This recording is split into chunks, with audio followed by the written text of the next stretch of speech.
just terrific last night, fun to watch, and Michigan could not solve him. And Vermont's going to have to find a way to penetrate that tough Air Force defense, that shell that they put around him as well. And Air Force, again, as we said, has to generate more shots to be successful. Vermont wins the faceoff. Vermont is in white. Air Force is in blue. We are underway here in Bridgeport. An early turnover. Air Force and Josh Freider tries to play it. Sellers dumps it back in. A couple of upsets here in Bridgeport yesterday. Michigan fell to Air Force 2-0. They were the second #1 seed to go down yesterday. Denver lost to Miami. A turnover, open opportunity, and there's Volkening for the save again. Oh, wow. Colin Vaught was all alone. Well, that's an old school turnover because the stanchions behind the nets on both ends don't have the seamless. They're the old-fashioned steel that separates the glass. He kicked right off one of those steel stanchions and came right to Colin Vaught, and a nice opportunity. Great job by Volkening being ready for that, being mentally prepared. Volkening tested early, and he responds. Dumps it in. Fairchild sends it deep. Jeff Hainer.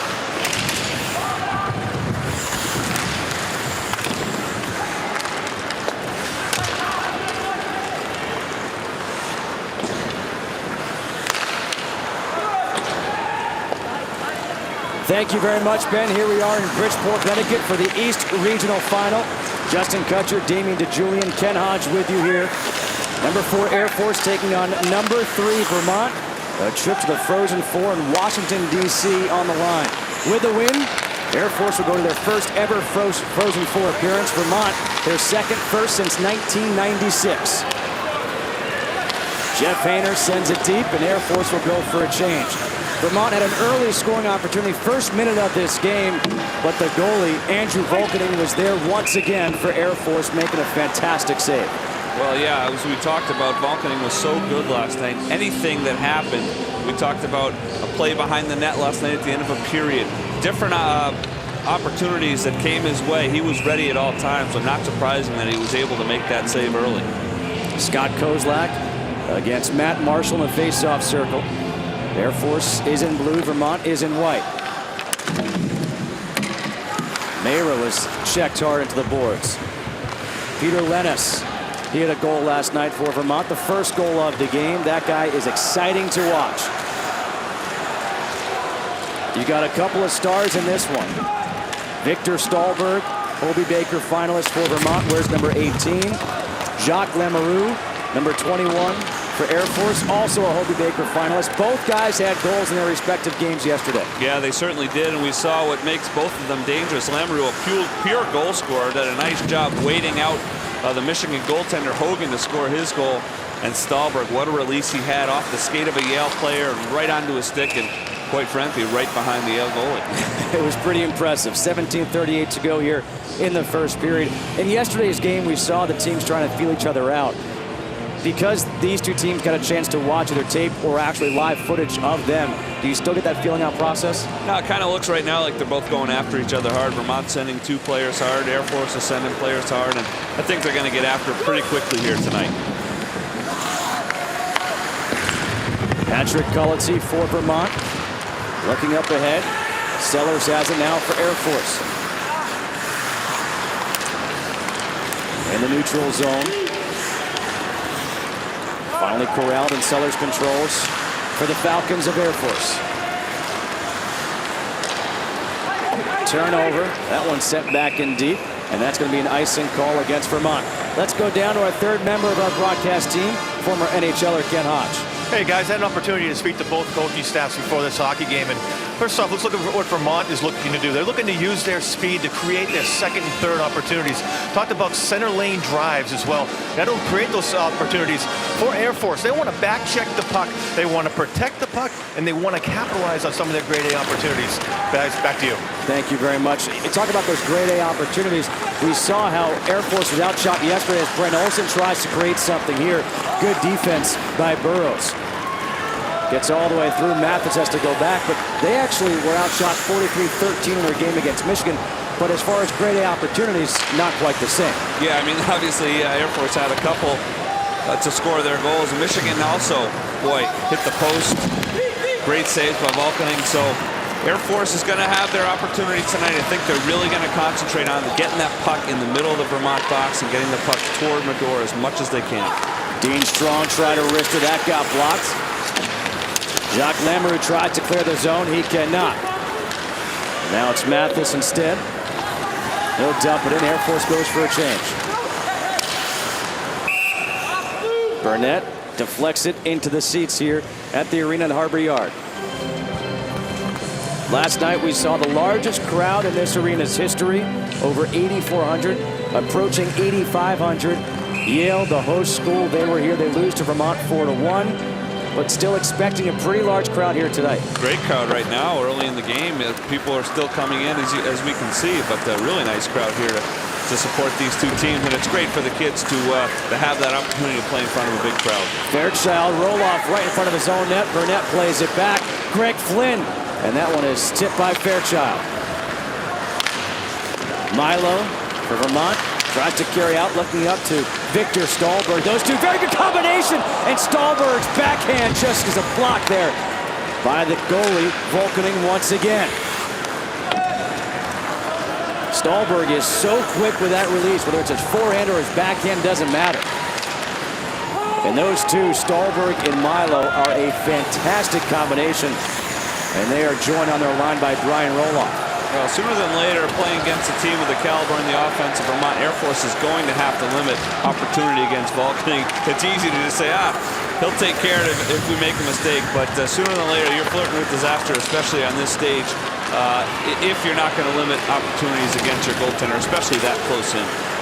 Corey Carlson, he scored a goal in last night's game. Here comes Scott Kozlak for Air Force, trying for an odd man rush.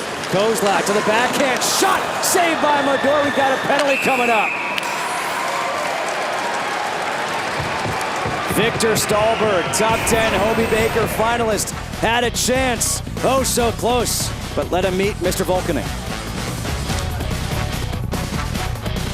No score here. 14:50 to go in the first period. Air Force versus Vermont, but a power play coming up for Air Force.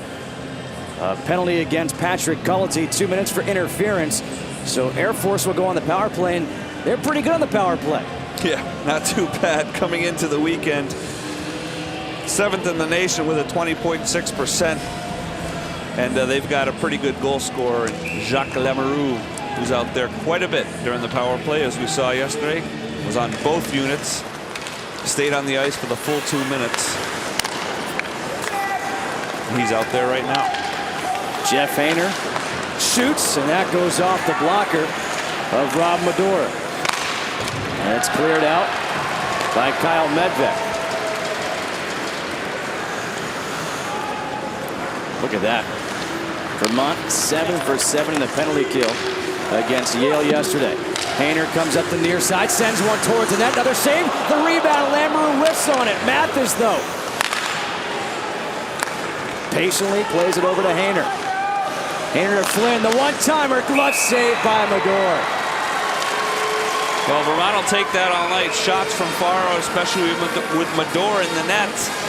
Air Force is going to have to do a smart job limiting the blocks that Vermont has. And as we said, Vermont will take those outside shots. They just don't want Lamoureux to get open in front in those grade A scoring areas that we talked about, which is, the spot in between the two face-off dots, and draw a triangle down to the goal line, to where the crease meets the goal line. That's what when we refer to the grade A scoring opportunities. Draw a line from face-off dot to face-off dot, and then down to the goal crease. They want to limit those, especially on the power play, and that's obviously obvious, but harder to do than to say. Lamoureux to Mathis. Flynn, one touch to Hainer. 58 seconds to go here on the power play. Hainer asking for it back. That's blocked by Burrows. Lamoureux right in front, can't connect. You don't want to leave him alone in front of the net like that too often. They caught a break and skipped over his stick. Mathis, good block there by Colin Bach. Couple of nice blocks on this kill here for Vermont. That was nearly a penalty against Burnett. All the way down, under 30 to go here on the penalty against Patrick Cullity. How about Lamoureux? He's been out there this entire time for Air Force on the power play. Well, quite frankly, and I don't say this in a negative way whatsoever, he doesn't do a whole lot of skating, and that's designed. He stays out on the far blue line for the breakout, so he doesn't come back very far, and then he places himself in front of the net, so he's only moving up and down from the top of the crease to the as far as the top of the circles, and that's it. And that's what they want. I'm talking to Coach Saratori the other day. That's what they want him to do. They don't want him to lug the puck, skate a lot. They want him to conserve his energy, get in those scoring areas, and be ready so he can be out there for the full 2 minutes. So just to clarify, you're calling him a cherry picker? No. Just kidding. I'm saying that the coaches want him to cherry pick. There's a big difference. Almost caught you. Having been a cherry picker myself at times, but the coach didn't want me to do it. Wasn't a big fan of the back check some nights. Power play is over. Vermont kills that one off. And I know Haji loved to back check, so he can comment on that. Here comes Victor Stahlberg racing down.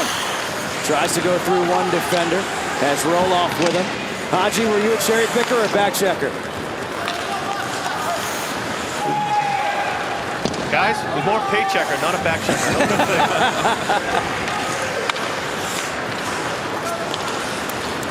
Olsen had that wrist just a moment ago. That was gloved by Mador. Justin Milo on the far side for Vermont. Gets hit by Weisgarber. Birch trying to go 1-on-3. Plays it back.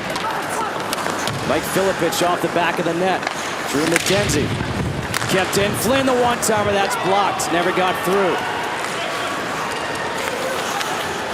Peter Lennis tries to go around Flynn with that speed. He can. Flynn takes down Lennis. And that's... Helmet fell off. It's an automatic whistle now. 11:36 to go here in the first period. No score. Vermont and Air Force. Welcome back to Bridgeport, Connecticut for the East Regional Final between Air Force and Vermont. Before the game, head coach Kevin Stenton for the Catamounts addressed his team. We valued our opportunities, and we won a lot of battles, right? Wall battles, one-on-one play down low, great stick strength all over the ice. We weren't to be denied. Well, same thing happens tonight, all right? Most of all, mental toughness. Big factor tonight. We stick together. Whatever happens, whatever comes our way, we get through it together. You guys will be fantastic, all right? Let's enjoy the process first and foremost, guys. We got to have fun out there doing this together. All right, let's be ready to go. Yeah, come on. Seems pretty calm and relaxed. Yeah, he's a cool customer, having obviously worked for him in the past, know how he operates. Very organized, very well prepared, always has his team well prepared. So, you know, it doesn't surprise me. He's got the notebook looking down, make sure the right things are said, and keep everything under control. Burroughs gets a wrister off, and that one's saved again by Volkening. You talked about Volkening last night, how he squared up each and every time. It looks like he's doing it here tonight. He looks like he's back in it. He's square up. He does get down on that butterfly, but as we said last night, he's so big, he's so tall. Sometimes when he gets down, it still hits him in the shoulder or the helmet, and yeah, it looks like he's right back on his game.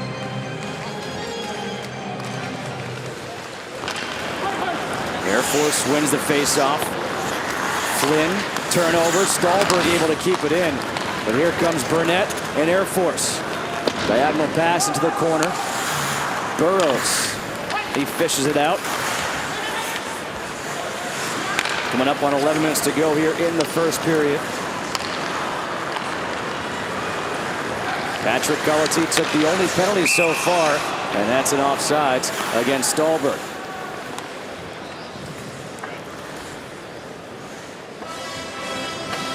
Lace up your skates as ESPNU's coverage of the NCAA Hockey Championship continues tonight with two more games. First at 9 Eastern, it is number 4 seed Miami facing number 2 seed Minnesota Duluth in the West Regional Final.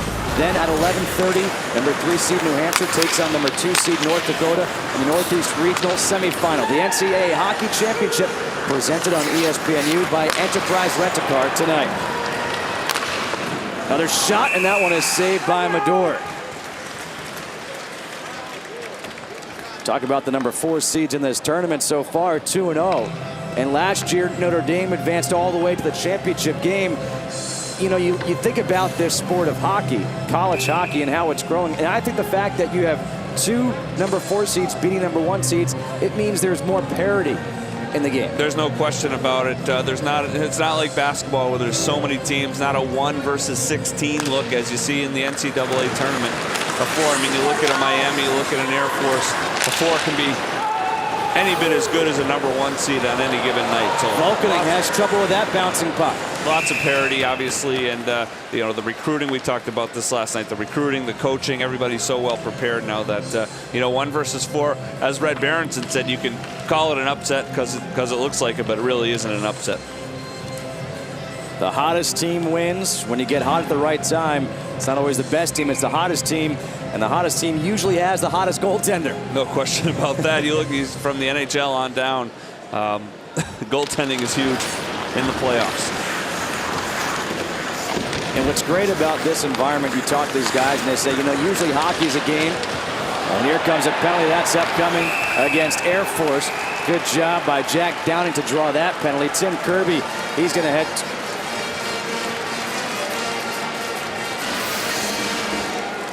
Actually, it's Paul Weisgarber who's going to head to the penalty box.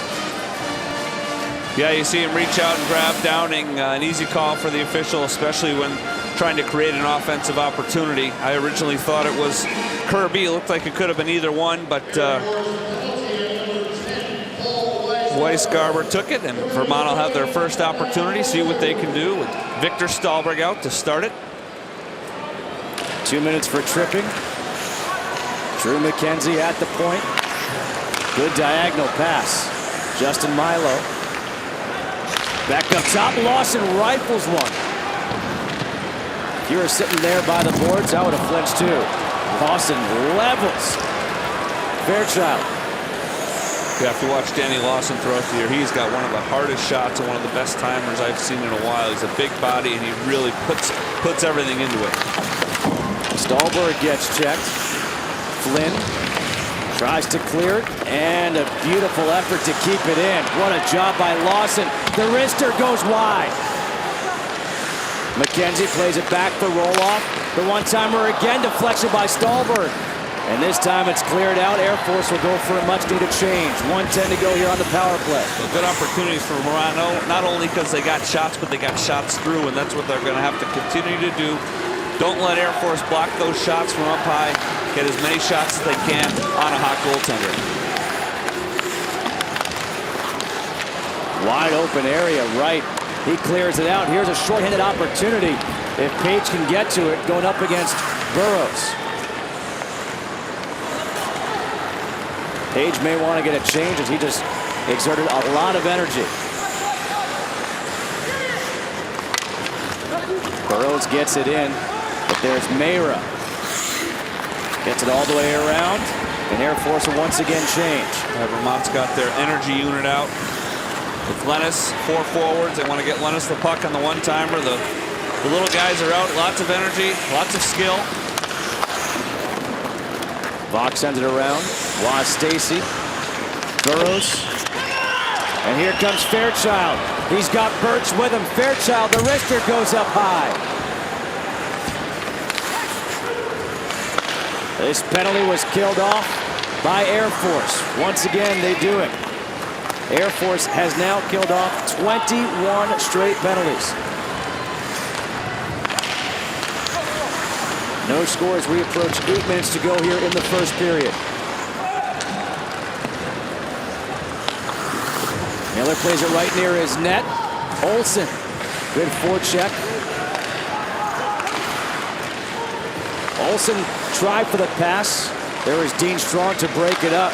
Kirby sends it back in, loose puck. Josh Freider. Off the boards, too strong for Lamoureux. Kevin Miller gets out to Corey Carlson. Here's Vach. Vach 1-on-2. He'll just send it in the direction of the net, and Vermont goes for a change. Well, Air Force playing a very good game, creating more opportunities than they did last night early on. 6 shots in this period, and doing a nice job getting shots to Medora right now. They've got to get shots from a little bit closer in, but at least they're getting them on net. Atkinson, shot that goes wide. Good back and forth action right now between these teams. Nice job by Marshall, Matt Marshall for Vermont, getting through the middle of that ice, going right to Volkanen, creating a rebound for the player who shoots the puck from the outside. They call it middle lane drive. They want to do that and attack the middle of the ice on Air Force, who likes to keep everything to the outside. Stahlberg tried for a breakout. McKenzie will settle things down. A good pace to this first period. And that's going to be icing against Vermont. 6:29 to go here in the first period. No score. Air Force 6 shots on goal. Vermont 5 shots on goal. We talked about middle lane drive. Watch this. Take the puck to the outside. Matt Marshall, 17, going right through the defense, getting on the offensive side of that defender, which means not going to the outside, going on the inside of that second defender, which makes that defenseman have to play you. It creates offensive opportunities as you attack on a 3-on-2 break. Nice job by Matt Marshall. Stahlberg once again with Milo. The dangerous duo, 2-on-4 though. Stahlberg again all alone making things happen. And now he gets taken away. Jeff Hayner with Burnett, 3-on-2. Burnett, shot that goes up over the shoulder of Modor. Greg Flynn in there. Sorry, page out of Vermont's book. The same thing, that one, 3-on-2, middle lane drive, and missed the net. Air Force has got to get the third or fourth time they've shot over Modor. They need to get pucks to the net, especially with somebody going to it. Patrick Cullity coming out wide. Poked away by Volkanen. So here comes Filipich. His shot, the rebound, out in front. And Fairchild whiffs on it. Mathis in the slot. That shot never got all the way through. And finally, Vermont's able to clear the zone. They need a change. How about this pace right now, up and down the ice? Great hockey. Loving it. Carlson, near side, waiting for someone. Shoots, gets blocked.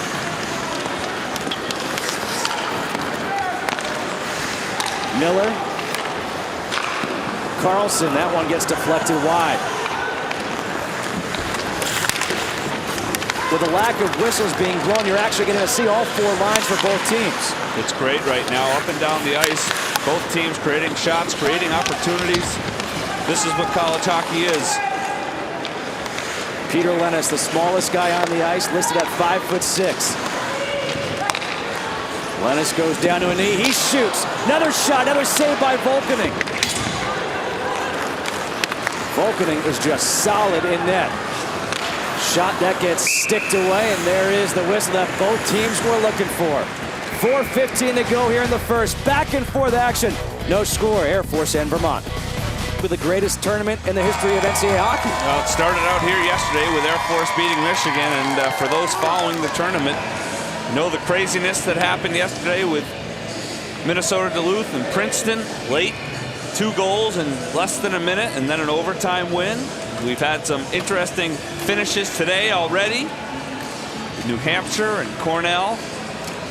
New Hampshire comes back. They score with about 0.3 of a second left against North Dakota. They tie that game. They win in overtime. You look at some of these notes. Miami, a 4 seed, beats the 1 seed Denver. And then just before we came on the air, Cornell came back from a 1-goal deficit. They scored 2 in about 4 minutes, and they beat Northeastern. Yeah, it's been great. I'm sure hopefully people are watching and appreciate the greatness of college hockey, the pace, the excitedness, and boy, it's fun to watch this time of year. And what we were trying to get at before is that in hockey, players, teams are used to playing series. But really what this NCAA tournament is, it's a bunch of game 7s. Every game, do or die, win or go home. Yeah, that's exactly right. And even when they do play series, as Kevin said, mentioned yesterday, the pace and the toughness of it because of league standings, etc., seems like every game is a playoff game. Offsides against Air Force. We'll take another quick break, and we'll come back. The final 3:39 after this. All right, welcome back here to The East Regional Final in Bridgeport, Connecticut. No score, Air Force and Vermont. Andrew Volkening was hot yesterday. He's kept it up here today. Well, he is. He's back looking just the same. You talked about it, squaring up to the puck. Vermont had some early great chances. Colin Vach off the glass, and then Stahlberg you saw on a shot from just above the top of the circles there. He's focused again. Good news for Air Force. Look at that number, 234 minutes and 29 seconds without allowing a goal.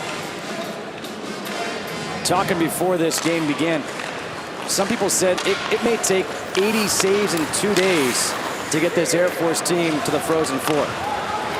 Here's an opportunity. Vach goes up high. Patrick Cullity goes down. Dean Strong gets checked into the boards by Flynn. Vach is open again, and he loses it off the stick. Colin Vach has created lots of scoring chances the last 2 days. Scored a beautiful goal yesterday and a couple chances early today. He's all over the ice, was injured a lot of this year, came back late for the Catamounts and done a nice job recovering from an injury and really helping this team down the stretch. Olsen sent it towards the net. Ryder was crashing in. Lamoureux, that's off the leg of Medora.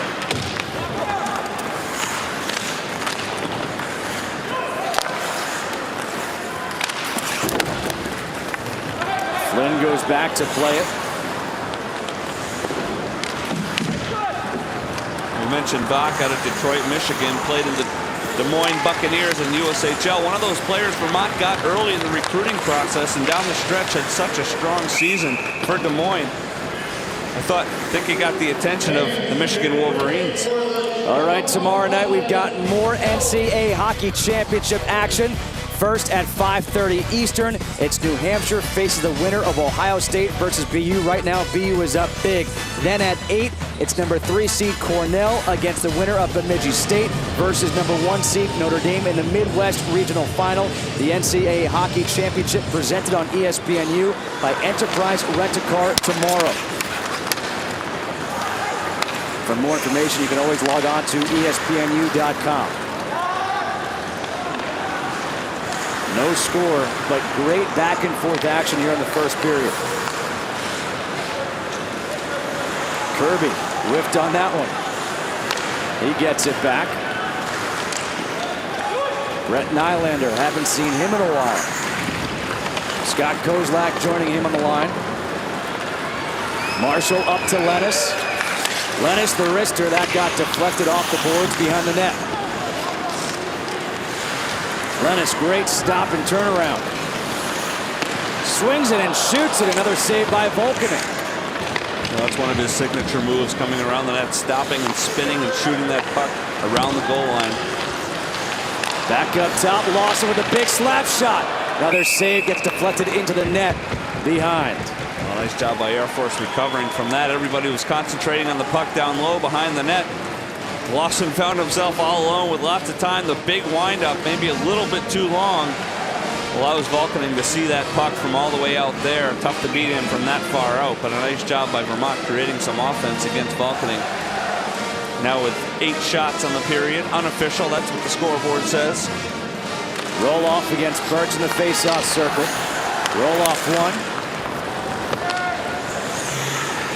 Stahlberg gets checked up against Flynn. Here comes Filipich for the Air Force.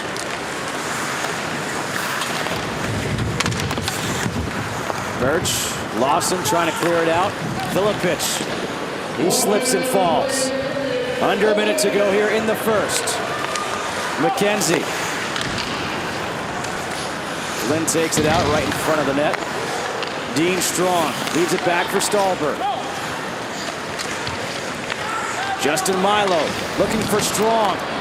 Here comes Sellers trying to break out, having some trouble, and Air Force will go for a change with 35 seconds to go here in the period. You can see Vermont now getting their offense going a little bit more than they had earlier.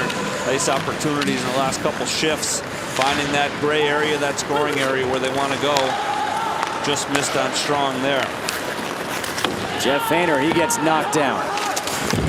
Oh, Fairchild crashes into the boards. Turnover, Fairchild out in front of that, the shot! It never gets through. Fairchild could have pulled the trigger himself. 9 seconds. The one-timer by Mathis gets blocked. 5 seconds to go. And that will be it for this first period. A flurry of shots at the end for the Air Force, but neither team can get one past either goaltender. No score, Air Force and Vermont. Let's get you back to Logan Lindo for SportsCenter U Intermission Report.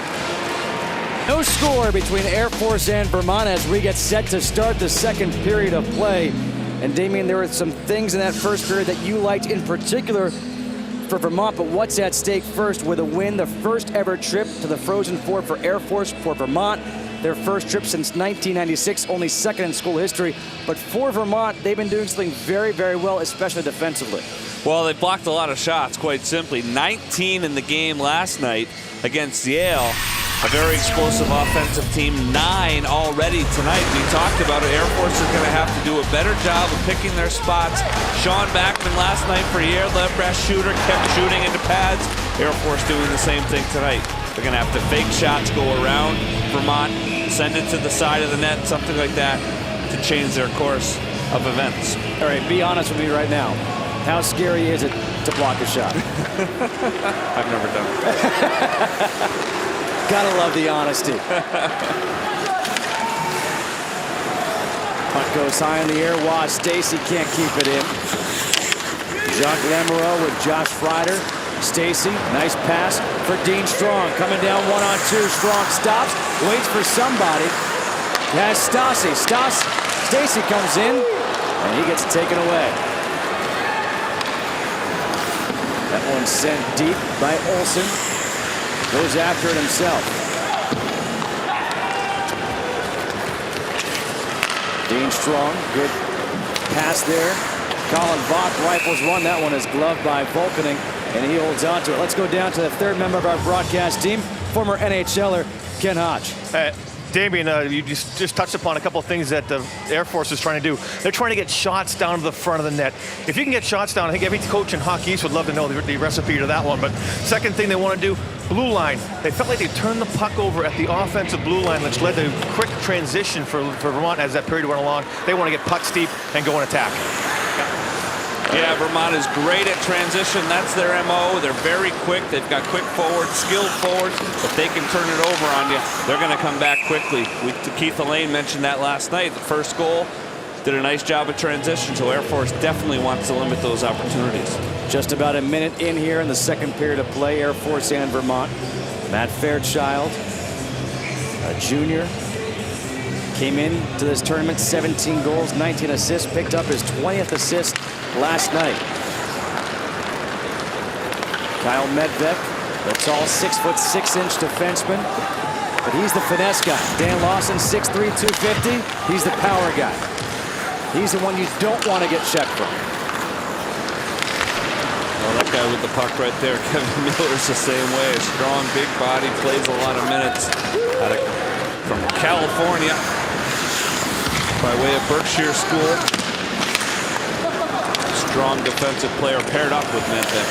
Good 1-2 combination. Good effort there by Filipic. Justin Milo, cross-ice pass, has roll-off. Stahlberg going towards the middle. It's broken up there by Wright. Off the boards. Page for Hayner. And Air Force will go for a change. Fairchild cuts it back. Nice move. And it's gloved by Mador. A nice cutback move by Fairchild coming down the off wing, which means he's a left-handed shot going down the right side of the ice. Easier to shoot, a cutback play. You see it right here. Stop short, cutting back. Beautiful play. Nice save by Mador. You see it again. Stop short. Little Wayne Gretzky in that move, for those of you who remember the great one. Who? He used to play for, I think, the Oilers. Oilers, Kings, Rangers. He'll always be an Oiler to me, Justin. I think that's fair to say. Yeah. Although because of Wayne Gretzky, you talk about some guys being from California, he really made the sport popular in California. No question about it. Great job coming over to LA and really making the sport popular over the place. And because of that, Air Force getting some players from those areas, Colorado, Arizona. Air Force players from 11 different states, which is great for an academy team to do, representative of many states in the United States. Speaking of warm weather places, Jeff Hayner from Las Vegas. His coach said as a shot's on net, another save by Mador. He didn't see that one cleanly, but he does glove it, so we'll have another face-off coming up. But Mador from Las Vegas, his coach said that was the best recruiting trip he ever took. I said, why? He said, I stayed at the Bellagio, a suite at the Bellagio in Las Vegas. Doesn't get any better than that. Is that part of the stimulus package? Yeah, just a couple years ago. Okay. Hayner once again in the face-off circle, wins it. Flynn the one-timer, that goes wide. Sellers plays it back into the corner. Hayner trying to dig it out. Stahlberg, he gets stood up, and that shot goes just wide off the deflection. Pretty good effort to stand up Stahlberg, 6'3". Roloff coming in, has Stahlberg on one side, tries to go through a defender, but Sellers stops him. Shot goes wide.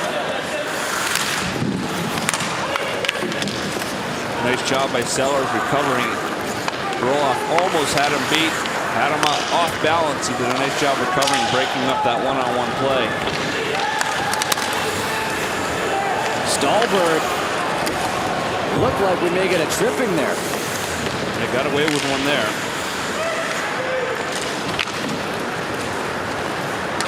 Birch pushed it up ahead. Medved for Dean Strong off the boards. Waz Stacy making a run for it. And that one's off the net.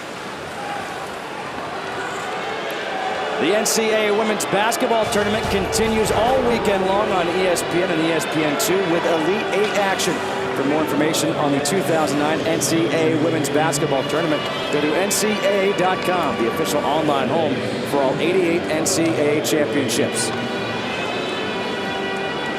Who do you have in the Women's NCAA Tournament?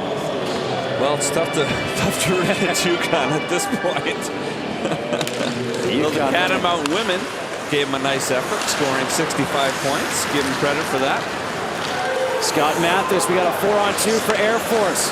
Not a good pass for Weisgarber. Towards the net, shot off the post. No shot, score!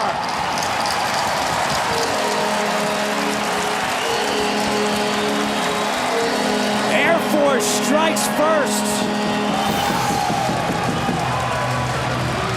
Well, you said it, 4-on-2 starts with a transition game. Vermont not allowed to get back. Air Force, a couple of different whacks at it. You see it here. Mador can only do so much. Medved gets beat back to the net. Make no mistake about it.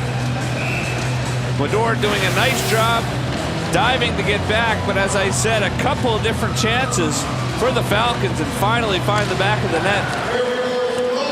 Nice job by Air Force taking advantage on the transition. Paul Weisgarber, the freshman, with his 6th goal of the season. His coach says he has great hockey sense and anticipation. He anticipated that one. Pretty good. Nice job by Air Force, again, taking advantage of their numbers, doing a nice job reading it. Heard the bench yelling, 4-on-2, 3-on-2. Sticking with it sometimes on that. You can turn away from the net, skate away from the puck after the first shot. They stuck around, and it paid off. Kozlak comes near side for Page. Dean Strong will send it back deep. Waz Stacy going after it against Sellers.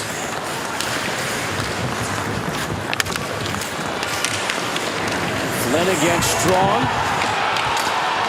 And we're going to have a penalty coming up. This one will go against Flynn and Air Force. So a chance for Vermont to maybe match Air Force, because Air Force just put one in the net, courtesy of a 4-on-2 break, and the freshman, Paul Weisgarber.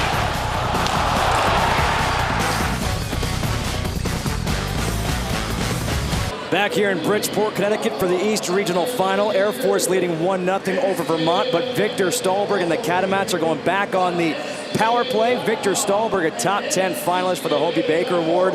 The Vermont Catamounts have a campaign going for him, a website, pickvic.com.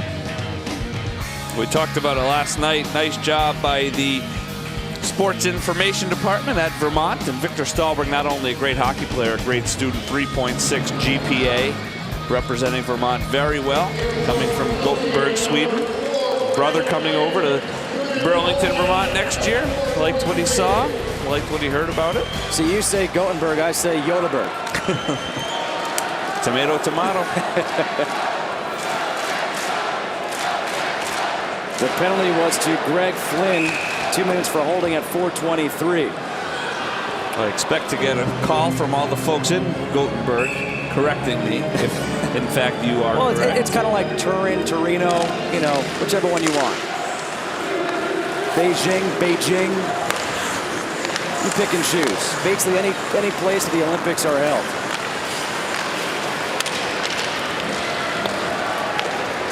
Nice job right there by Air Force, anticipating a pass to Colin Bach. Jumping on that pass early, intercepting it, sending it down. Good adjustment by the Falcons. Sellers can't clear it. Lennis back up at the point. Goes down for Bach. He mishandles the puck. And that one goes all the way down Air Force for a change.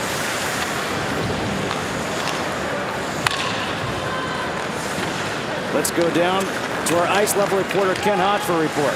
Hey guys, two easy passes. Vermont's not making crisp passes on this power play. Lennis had a couple opportunities to move that puck to a situation.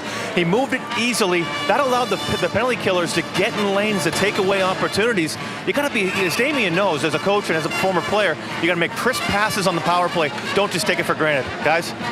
Yeah, you know, when things aren't going well, you try to aim it a little bit after that first one, and maybe that's what Lennis was trying to do. Get a little cute, little fancy, and make sure it was just right.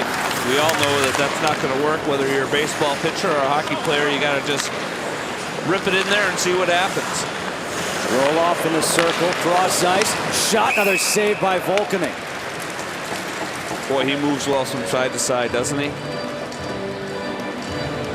Now, is this just Volkaning doing a great job squaring up his body, or is it also his defenseman clearing a lane so he could see the puck? No, I think it's certainly both. They do a nice job defensively. Air Force, you know, talking to the coaches before last night and tonight, very happy with the way they're playing defense and giving them a chance to see the puck very well. Kept in, McKenzie. Shot, that goes high. Lawson able to keep it in. Milo. Back up top for Lawson. Milo looking down low for Roloff. Lawson the wrister. Loose puck, and again Volkaning sees it and covers up. Well, the shot before that was a good example of him not being able to see it because the Air Force defender tripped and fell. His defenseman was screened. But you see it right here. Quick snapshot from Lawson. You have the defenseman on either side pushing Stahlberg. The other player out of the way, you see him watch it right into his glove. Makes that rebound fall right into his pads. A nice job. Stahlberg, he's been on the ice for this entire power play. 23 seconds to go on the power play. Here comes Air Force. Fairchild breaking out. Looking up for Mathis.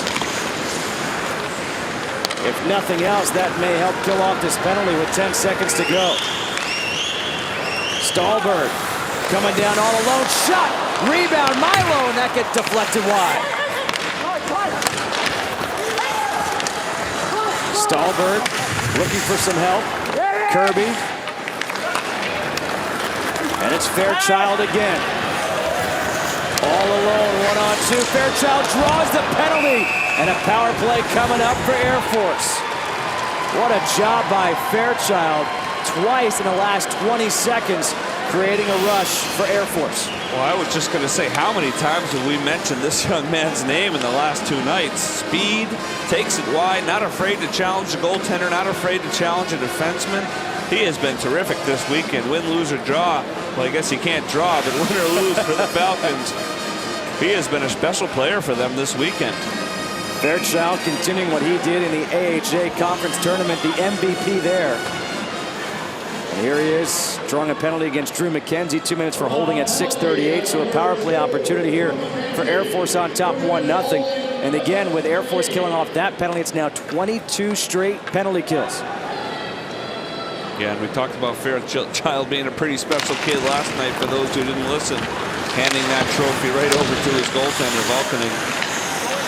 Must be a pretty good kid to do something like that. So good on the ice, good off the ice. You know, all these guys, again, we got a chance to speak with each and every team, all 4 teams are in this region. But the Air Force kids just so impressive the way they carry themselves. They were honest in their answers, and they demand a lot of respect. They certainly do. When I said it last night, I couldn't be more proud to have them representing our country for the Air Force Academy.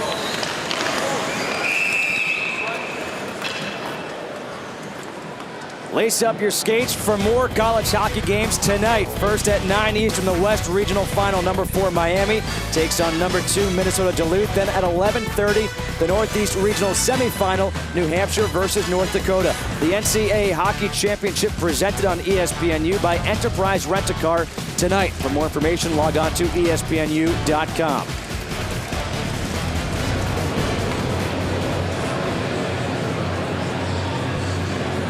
Looks like we have an issue maybe with one of the boards. Yep, it looks like a piece has come down along the glass by the Vermont goal.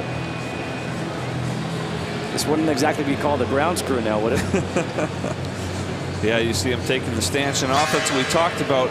Most rinks, and you see it on the side of this rink, along the long portion of the rink, down the boards, down the other side. The seamless glass is what it's called, with no stanchions, and then behind the net, the glass has stanchions in between. So most of the new rinks will go with the seamless, and the older rinks have these metal stanchions, and they can create problems not only with the glass falling, but also with pucks bouncing off, taking strange hops, as we saw Colin Bach getting an opportunity in the first period. How about the standing ovation for those guys? They work quickly. And there's your seamless glass. You see it right there. No stanchions in between, just a little hook at the top, or I don't know what you'd call that. Not a hook, but I don't know what that is. We'll call the glass company and find out. Those guys are now famous. Great job. Great job. They're on TV. Family and friends watching. Jacques Lamoureux in the face-off circle. 1:24 to go here on the power play for Air Force. Lamoureux sends one towards the net. Deflection, loose puck. Freider had it. Olsen, Mayer winding up. That one didn't get through, and that's going to hurt. Waz Stacy still on the ice, hobbling. And he's definitely going to the bench. He needs someone to take his spot. A big-time play by Stacy. Blocks a shot, goes back, gets the puck, and ices it. Sends it down. And a big-time play. Lamoureux goes wide again, sends one towards the net. Kirby able to keep it in. There's a broken stick on the ice behind the net. Again, cleared all the way down. 30 seconds to go here on this power play for Air Force. Michael Mara has Flynn on one side. Mara carries it in off the boards. Patrick Kulitsu. That broken stick getting in the way for Air Force. 9 seconds to go here on the power play. Kicked away. Flynn to Hayner, back to Flynn. Off the boards, Fairchild. Burnett, Hayner's open. Tries to look for the perfect pass, and Burrow is able to clear it out up ahead to Carlson. Flynn to Fairchild, touches it. Miller plays it off the side. Milo with a full head of steam, coming ahead, 1-on-3. Has a teammate now in roll-off. Circles around. Up top, Miller at the point, the slap shot. He broke his stick. As Damian says, there goes $200 right there. There's another two down the other end. You'll see it right now. And we've got icing. It's all right. It's the regional final. You can afford a broken stick. Yeah, those one-piece composite sticks or whatever they're made of right now. As parents listening, no, they're not cheap, but they are the future. No more wood sticks out there for anybody. So what's the deal? In baseball, college baseball, they won't use wood bats. And in college hockey, they won't use wood sticks. Well, they just, the wood sticks have gone by the wayside for everybody. An opening in front for roll-off. And that clears the zone. Stahlberg back out there.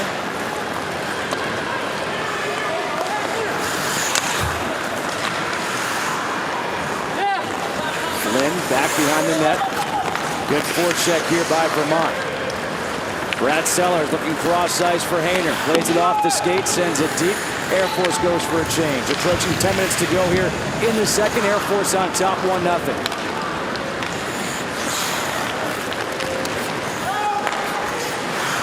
Turnover in the neutral zone. Scott Kozlak with Page.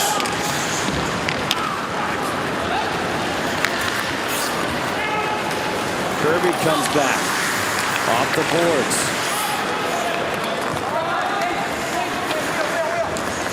Peter Lennis racing out.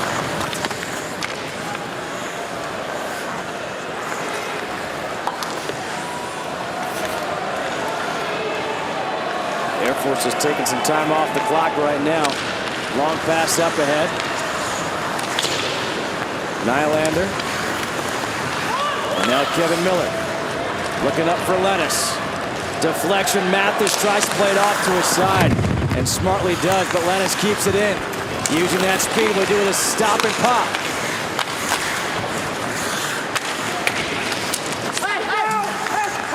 Mathis, good play. Nylander able to clear it out. 18 shots for Air Force, 11 for Vermont unofficially in this game. Well, Air Force with 13 the entire game last night, so obviously creating more offense already for themselves and doing a nice job of it. Miller carrying it all the way by himself. Big hit along the boards by Wright, sends it through. And Strong just a bit late. Stacy leaves it out in front, but there is Filipich to break it up. Vermont getting some chances here. Really doing a good job sending it out in front. White Scarborough has the lone goal in the game, sends one wide. Dean Strong looking up, has Stacy, sends it deep. Stacy goes after with Mayra. Right up ahead, Sean Birch. His father works for USA Hockey.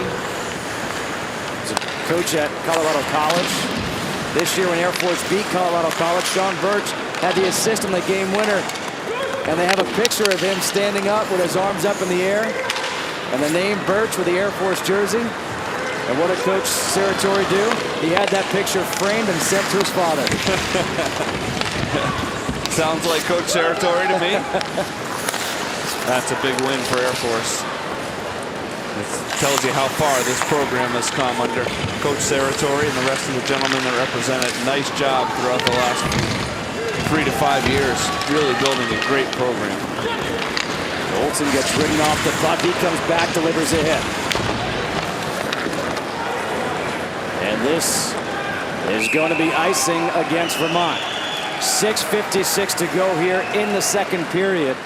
And those Vermont Catamounts do not get a chance to go to the bench for a breather. Again, one of the new rules this year in college hockey. The team that ices it can't go to the bench to change lines. Yeah, and you can see Patrick Cullity and Dean Strong with their sticks on their pants. You see last night, 13 shots against Michigan already, 19 tonight. We talked about that. Really doing a good job. Much better job this period getting shots through to Medor. Obviously scored the goal with the 4-on-2, but also another couple opportunities. Vermont carrying the play the last few minutes, however. They've got to regroup a little bit. That's good. McKenzie goes back to play for Vermont. Drew McKenzie from nearby New Canaan, Connecticut, just about 25 minutes away. Mathis turns around, clears it out. Goaltending stops it, helps out his teammate Mathis. Drew McKenzie's mom, an alumnus of University of Vermont. I'm sure she's happy to have him wear the green and gold. Good job by Burnett to deflect it into the glove of Medor. 1-0 Air Force on top of Vermont here in Bridgeport. 16 teams were ready to make their mark on hockey history. 4 will make DC their final destination. And if Air Force can get there winning 1-0 right now, they may get a visit or be able to visit their commander-in-chief. Maybe. I hope so. I hope so too. If they do in fact get there, they deserve that opportunity. They said they'd love to go see the White House. They'd love to have the president come out and watch them play. He's been to the Verizon Center before for the Washington Wizards. I think he'll support his troops. The president has no idea who I am, but I'm throwing that challenge out to him right now. Air Force makes it, you gotta go. He just said, he's watching this game right now, and he said, that Damien DeJulian is challenging me? He doesn't think I know who he is? Give that man a job. Are you kidding? My chief of staff. 6:09 to play here in the second period. Milo. Flynn dumps it back in. Kozlak with Nylander.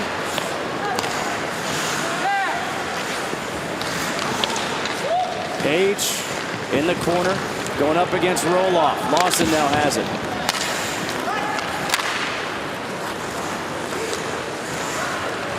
Roloff with Stahlberg and Milo coming in. Shot, and that one is again gloved by Volkaning.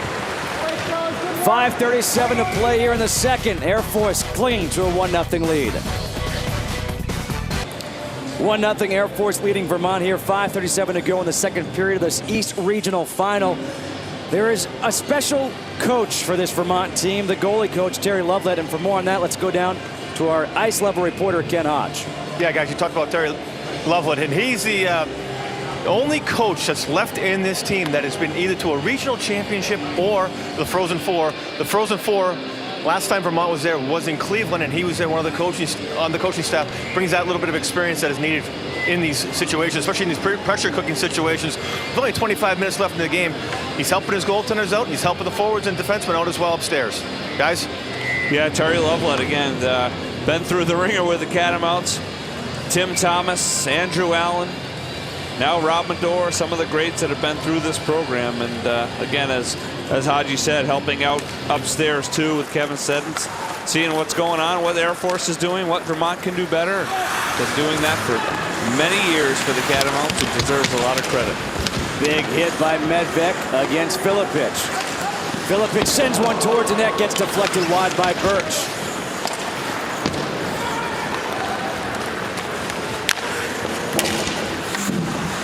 Flynn able to trap it off of Weisgarber's skate. Filipich delivers a blow against Lennis. Lace up your skates for more NCAA Hockey Championship tomorrow with 2 regional finals. First at 5:30 Eastern, the Northeast Regional Final, New Hampshire versus the winner of Ohio State and BU. And then at 8, the Midwest Regional Final, Cornell versus the winner of Bemidji State versus Notre Dame. The NCAA Hockey Championship presented on ESPNU by Enterprise Rent-A-Car tomorrow. Lennis comes off the faceoff. Marshall with him, but Lennis just dumps it in. He was tired after that. Usually he does a play where he dumps it to himself, beats the defenseman, goes around him, but obviously a little too tired to do that. You talk about the final 5 minutes of the second period being so important. Here we are, the final 5 minutes. Here we are. We talk about it because everybody's tired. Your legs are tired. Your mind is tired. Your arms are tired. And who can fight through that? We get to that third, your adrenaline takes you through it. But right now, this is pretty tough. So who can fight through that? Stay sharp in the last 5. Olsen goes down, the big hit by Higgins. Olsen lost his stick. Just looking to slow a player down. Jack Downing coming down the near side, going up against Mathis. Out in front, cleared out by Lamoureux. Lamoureux hasn't logged that much ice time in this game. And the penalty's coming up. This one will go against Vermont. Yeah, it's going to be Atkinson, I believe. We'll see how.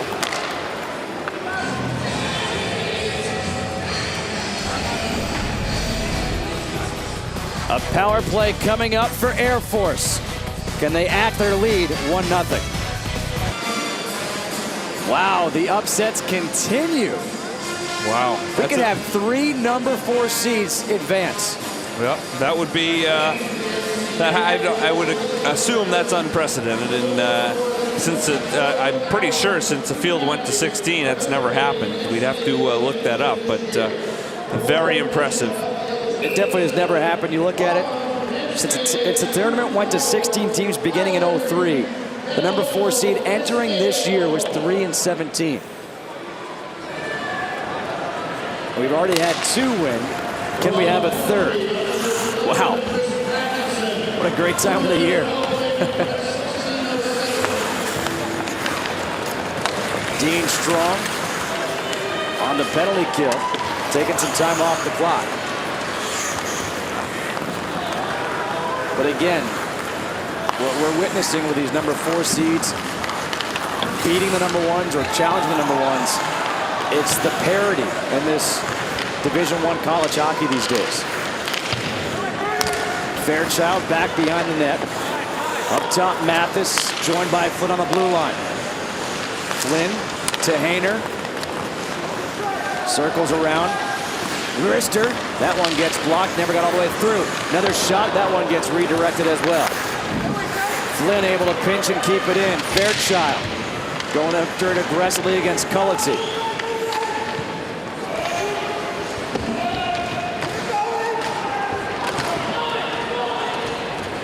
Good job by these Vermont players just holding up the puck, taking more time off. 55 seconds to go here on the power play. Yeah, well, Vermont's calling card since Kevin Sten has taken over has always been their penalty kill. They, as we talked about, such a good job blocking shots, really doing a good job, again, preparing his team for what's coming against them. So they've always been a very, very good penalty killing team under Coach Sned. Of course, what can make a team a great penalty killing team? A good goalie. Rob Medor has been good in net for the Catamounts. Volkening has been fantastic for the Air Force. Great job to keep it in by Mayer. Lamoureux out in front, shot! That gets a save right there by Medor.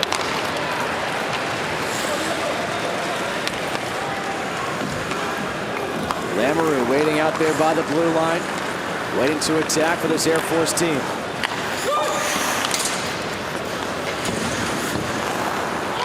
Olsen back behind the net. 25 seconds to go here on the power play. Colin Vaught breaking out for Vermont. Has Carlson with him, crisscrossing. Nice play by Mayra.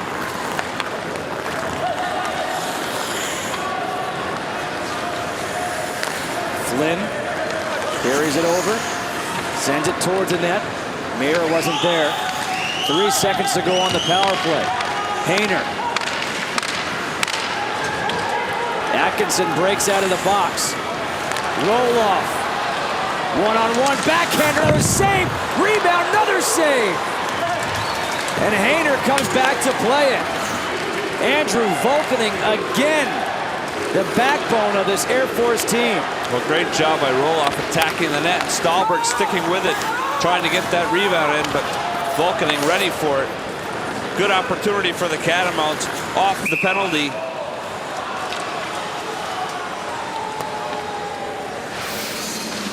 see the save here. The space was created by Chris Atkinson coming out of the penalty box. The Air Force defender had to cover him, which gave Brian Roloff all kinds of room to get into the zone, and then Stahlberg following it up. That little rebound. Valkening ready for it. Air Force comes in and helps him to clear it. Mathis now for Air Force. He'll dump it deep. Nylander racing after it. Helps create the opportunity. Kozlak loses it. Here comes Lennis. Looking up ahead to Carlson. Lennis goes down. Here comes a penalty. Lennis will draw that. So with a minute to go here in the second, Vermont will go on the power play.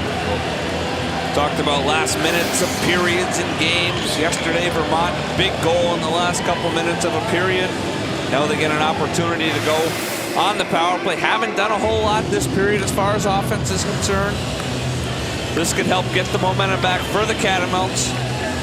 Get some chances, even if they don't score in the last minute. They'll go in, have a chance to rest their best guys, get clear ice, come back for another minute on the power play. Big spot in the game for the Cats. Big spot right now, 1-0. A chance to make something happen. Burrows, the one-timer, that gets blocked. Air Force taking a page out of Vermont's book. A potential rush here for Filipich. Races out in front, but Burrows able to get back in time. Dean Strong coming up the far side, leaves it for Stacy. Tries to cut it back. Fairchild goes in, the backhander, Mador saves. Rebound, another save by Mador. Scott Kozlak was there for the rebound opportunity. Before you said Fairchild, I was going to say, guess who has the puck? Great play. Man down, attacking the net, going right around the defender. His partner joins up. Nobody looking behind them on the Catamounts. Everybody following the puck, which left the Air Force second forward all by themselves to shoot that puck, and a nice save by Mador.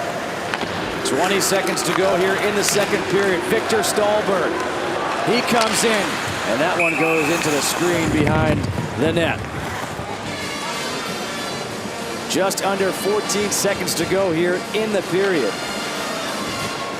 One thing that we should point out with that last rush with the opportunity and then Mador having to cover up, that allowed Air Force to go for a change. So you had this rush on the power play.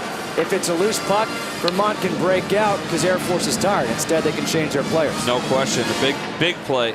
Absolutely right, Justin. Birch goes down, under 10 to go. Milo, Lawson. McKenzie cuts in front, 2 seconds. The shot gets blocked, and the second period will come to an end. Air Force, when leading after 2 periods this year, 22-1. They're on top right now, 1-0. Let's send you back to Charlotte and Logalindo for the SportsCenter U intermission report. Play your game, boys. That's what we've done on the stretch here. Play your game. You brought this program a long way. You brought it to great heights. Tonight we take it another step. Let's get it done. Let's go! Start Jock's line. Welcome back to the NCAA Hockey Championship presented on ESPNU by Enterprise Rent-A-Car. 1-0 Air Force leading Vermont. That was Frank Serratori's pep talk before this game began. I tell you what, it was fitting before the first period. It's fitting now before the third period. Yeah, no question. They got to believe, and you know, I'm sure Coach Ned saying the same stuff in their locker room. Keep going. You've brought this program to great heights as well. They've done a nice job, the players at Vermont, bringing them this far so far. So both programs really looking to make history right now, and it's going to be an entertaining third period. We'll see how they come out because Vermont will be on the power play for the first minute of this third period after a penalty to end that second period. Here is Stahlberg with a fresh sheet of ice. The opening and roll-off couldn't keep it on the stick. Stahlberg attacking with his speed, doing a nice job drawing 2 defenders. Almost an opportunity for Stahlberg. Air Force just getting a stick on it. Vermont's got to go all the way back down. Milo can't control. Air Force able to take more time off, down to 25 seconds here on the power play. McKenzie to Lawson, who just pokes it forward. Sean Birch goes back. Dean Strong nearly created an opportunity. McKenzie can't keep it in. Weisgarber, who has the only goal in the game, he goes down on the hit by McKenzie. Penalty is over. Waz Stacy, 1-on-2. Good defense by Kirby.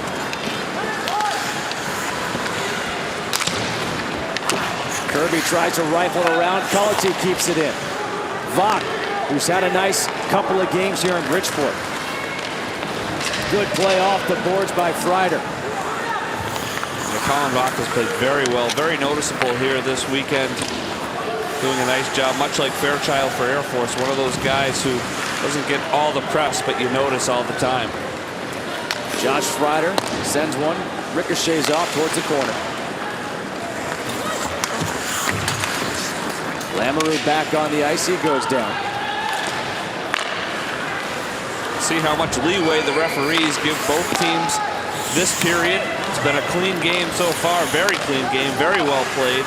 Both teams most obviously want to stay out of the box this period. Kyle Medved, the big tall defenseman, carries it through. It's cleared out. Miller will send it in deep. Volkening stops it. Good thing for that too, because Armstrong was coming in pretty strong. Opportunity, Fairchild. Out in front, Burnett. And that one's blocked. Miller controls. Nice job by that line. Again, the middle lane drive we've already talked about. Fairchild just couldn't get a handle on it. Good opportunity. Down the other end, there was almost a miscommunication with Volkening. Want to make sure they're communicating at all times. Defensemen and goalies. Stahlberg touches it to roll off. Gets bumped by Kozlak. McKenzie up ahead for Stahlberg.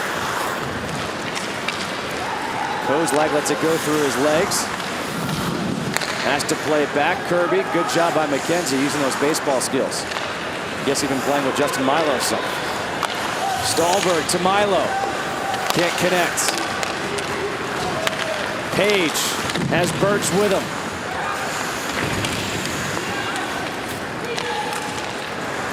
Dean Strong to Milo.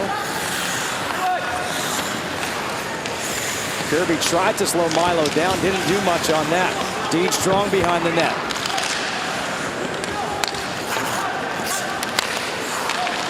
Cullity. Milo bumped by Flynn. Shot, score! Burrows finally gets one through. Well, we talked about taking away Volkening's eyes, and that was a harmless shot from way out far. Beats Volkening, I believe, through the 5-hole.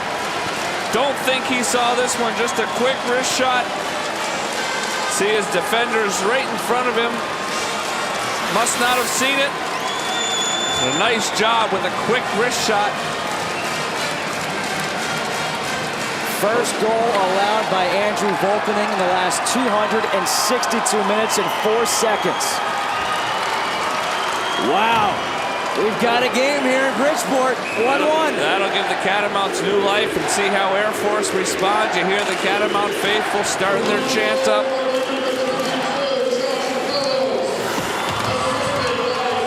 For Burrows, his 5th goal of the season.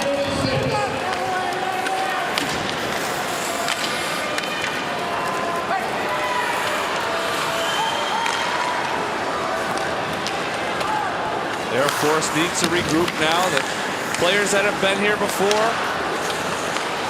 And almost there. Lamoureux right in the slot. They need Lamoureux to step up. He's been quiet in this game, not too many opportunities.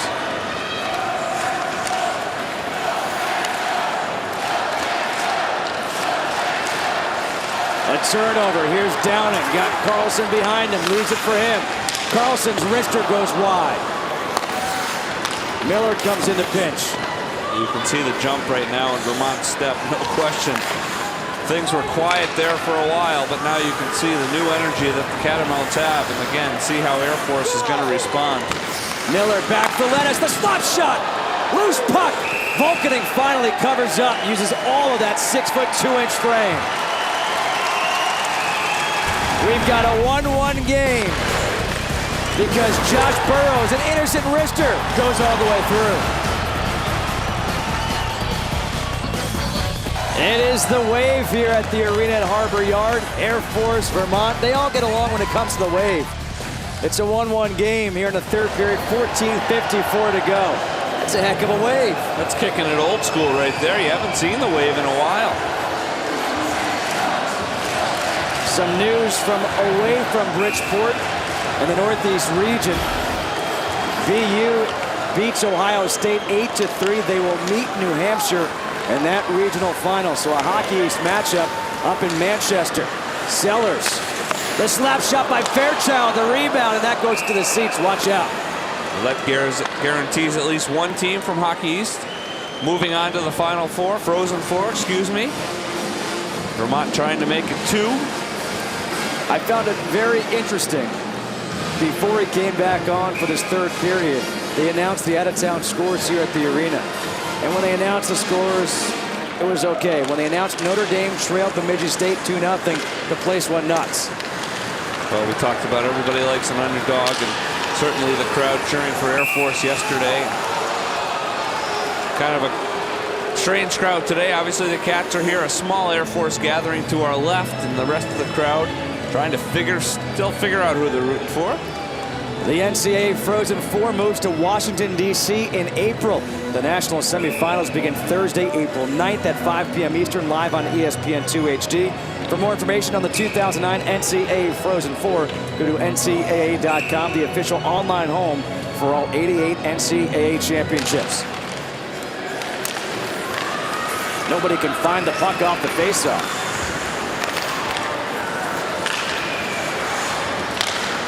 Off the boards, Page, and now McKenzie for Vermont. Lawson, ooh, that's a dangerous play, flipping it right near his own goal. Kozlak, and that's stopped by McKenzie before it got all the way there. Vach with Strong, shot towards the net.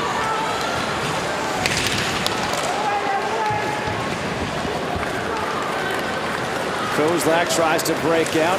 He'll send it deep, and Air Force goes for a change. Smart play. Well, certainly right now, Vermont with the more energy. Air Force looks a little tired, as Coach Saratori said they would be. Vermont, after that goal, has renewed life. See how Air Force could get back into it. Almost had a goal that last shift. We said before, Air Force 22-1 when leading after 2. Hayner, his wrister, that gets blocked again by Burrows. Here comes Carlson. And that's going to be off the netting. Let's go down to our ice level reporter, Ken Hodge, for an update. Hey guys, you could feel the momentum right before that break we took. It really was going on the side of Vermont, and I absolutely 100% agree with Damien. It's almost as if a situation right now where Air Force is just trying to hold on, weather the storm, and kind of get their legs back as this period goes along. Tell you what, that's playing with a little bit of fire. If I'm Coach Saratori, I'm not too happy with that strategy. We'll see how this plays out. Back to you guys. Yeah, no question. As you mentioned, Justin, somebody's got to step up. Usually you want your best player, and that's Ben Lamoureux. You know, you look for a guy like Fairchild or someone else to give you some life, give you a spark. Wrister rebound, and it's covered up by Mador. Mathis almost gave Air Force that spark. Exactly right. As we were talking, a beautiful play. You see the player going to the net. Quick wrist shot again, Mador leaving that rebound out. Nice play by Air Force. A good snapshot with the feet moving. A little like Joe Sakic on that play. In the face-off circle, Sean Birch going up against Brian Roloff. Won by Roloff. Milo up ahead to Stahlberg. Roloff coming down. Stahlberg shot. Saved by Volkaning. Rebound goes wide. Here comes Filipich on the counter. Out in front. Shot saved by Mador. Oh, wow. What a flurry of action.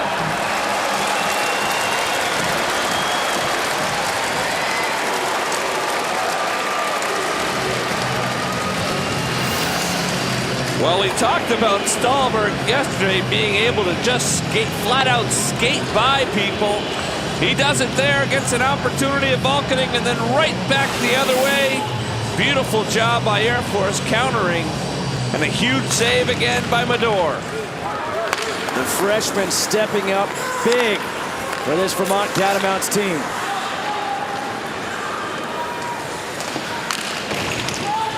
Olsen goes crashing into the boards. Vox slips and falls from a knee, gets it a strong, leaves it back. The shot by Stacy goes wide. Stacy gets bumped off the puck. Olsen, cross ice pass for Freider. Cuts in front, the backhand. Can't control. There's Lamoureux, the backhander. This one's covered up by Mador. 11:58 to play here in the third. We're tied at 1. Why? Because Rob Mador with a huge save.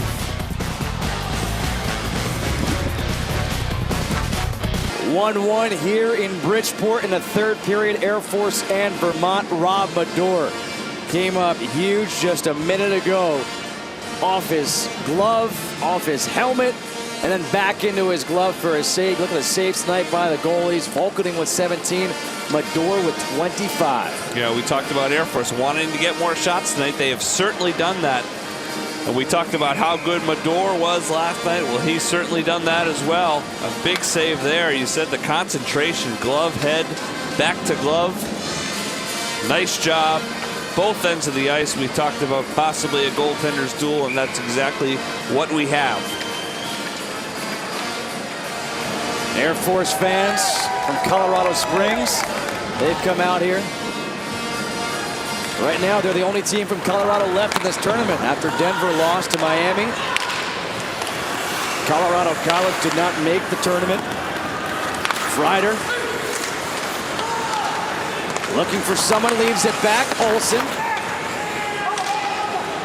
plays it up top to Sellers. The wrister in the direction of the net. Lamoureux sends it across, goes right through the crease. Sellers plays it down to his stick. Lamoureux gets bumped off. Olsen takes a shot right into the midsection of Mador. Well, Air Force in the last 2 or 3 minutes has gotten that energy back, putting a couple, 2-3 shots on Mador. Nice job responding to that goal by Vermont, keeping it going now with 27 shots on net, almost to the 30 mark, which is a big difference, twice the amount as they had last night. Hayner tried the face-off towards center ice. Lawson to McKenzie. Downing racing down. Going up against Kirby. Great effort by Downing. There to help out is Lennis. Corey Carlson. Under 11 to go here in the third. If you've watched any of the games on the ESPN family of networks, you know not to go anywhere. These games come down literally the final second, and that rebound goes just off to the side.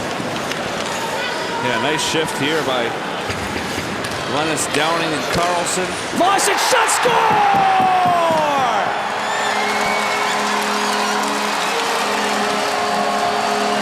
Dan Lawson, second goal of the game for Vermont. His 7th of the year. Well, who would have thunk that 2 goals would be scored on Goaltending from out by the blue line? Not sure if that was tipped, but you can tell he did not see that one either. Tried to get in front of it, looked around after. Beautiful quick release again by Lawson. These Catamounts, you said it before, after scoring that first goal, they just seem to have an extra bounce in their step, a spring. 2 goals in this period. Well, no question, and Air Force responded pretty well, but now they really have to get after it. 10 minutes to go, plenty of time. Stahlberg open. Roloff was looking for him. Nylander. Sellers keeps it in for Air Force. Page behind the net, broken stick down on the ice. Shot towards the net, that goes up. Bador didn't see that. Milo playing without a stick.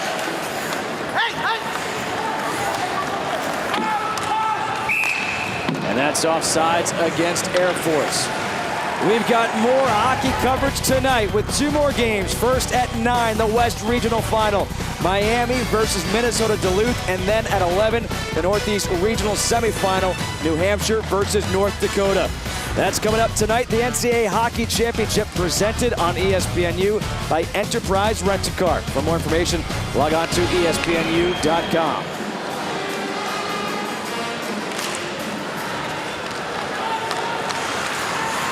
9:47 to play here in the 3rd.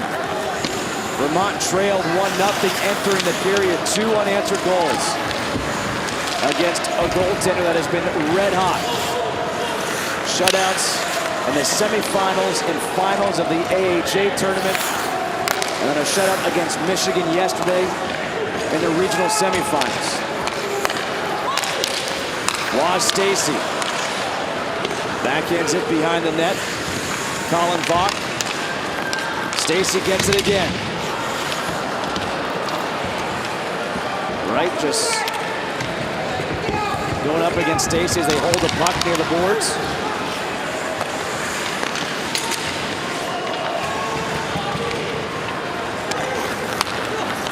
Here comes Filipich once again, trying to leave it for Weisgarber.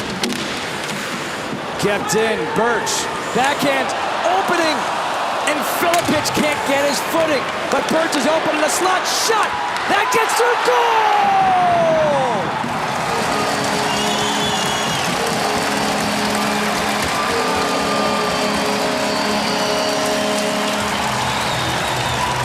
One goal through 40 minutes, 3 the last 5 or so. And why not? We talked about this playoff being a crazy playoff, and all by himself is Birch. Everybody chasing the puck for the Catamounts, a diving effort to try and keep it in, to no avail. Air Force had an opportunity earlier, puck went to the corner, and everybody chased after it. And this is tied up, and as they say, hold on to your hats. Sean Birch, his 7th goal of the season, assisted by Mike Filipich.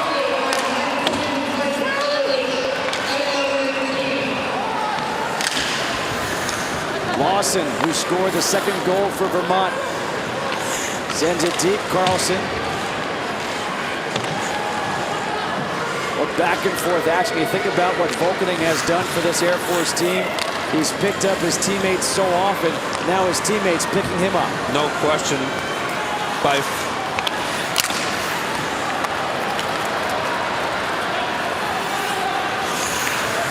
Stahlberg to Roloff, shot, and that one is gloved by Goaltending. 2-2 game, 7:50 to go. Air Force and Vermont, a trip to the Frozen Four on the line.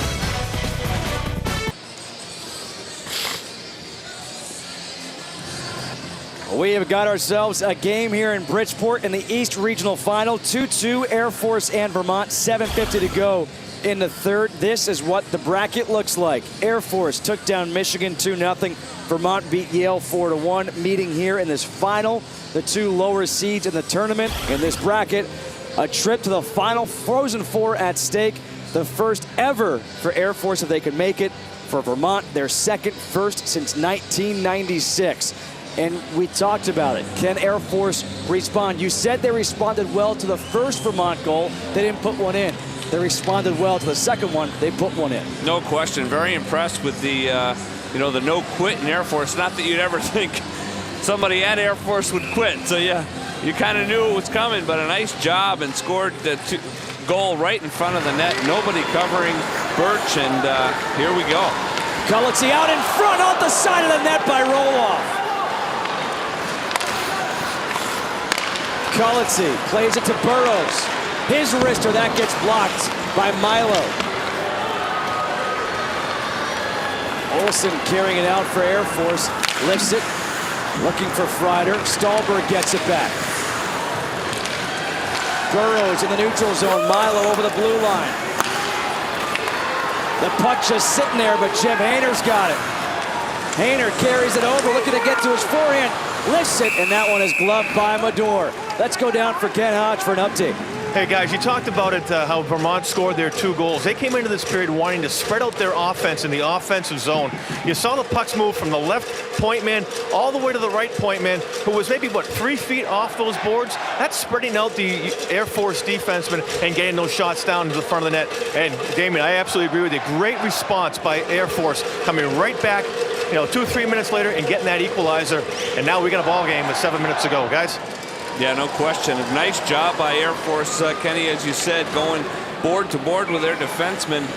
They figured something out that nobody else could. So nice job by the coaching staff and the players, and Air Force again, nice job responding.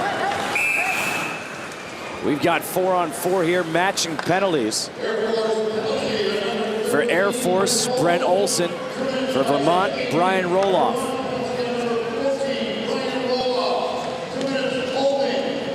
2 minutes for holding for Roloff, and 2 minutes for high sticking for Brent Olsen. So we got a lot of open ice here with these two teams for just about 2 more minutes. Bemidji State 3-0 over Notre Dame. Another upset brewing here in the NCAA tournament. Hayner looking up to Fairchild. Fairchild breaking out. Gets a shot, tries to draw a penalty, but nothing. Nice job by Kevin Miller defending Fairchild without taking the penalty with that speed. We've said his name so many times tonight. There was a lot of speed on the ice for that 4-on-4 with Strong and Stacy and Fairchild using that big ice, both teams' advantage. Hand pass, gets a whistle blown, 1:20 to go here, 4-on-4. Now you see Coach Willie Mitchell before talking to the defenseman, obviously telling him, you know what, you don't want to do that anymore. Great coaching. Flynn, the one-timer, goes wide. Leads the nation in points for a defenseman. Another shot. Mador, another save. Burnett, he circles around. That one goes into the net. Lace up your skates for more coverage of NCAA hockey on ESPNU tomorrow. 2 regional finals. The Northeast Regional coming up at 5:30, New Hampshire versus BU. And then at 8, the Midwest Regional Final, Cornell versus the winner of Bemidji State versus Notre Dame. Again, Bemidji State up on top, 3-0 right now. The NCAA Hockey Championship presented on ESPNU by Enterprise Rent-A-Car.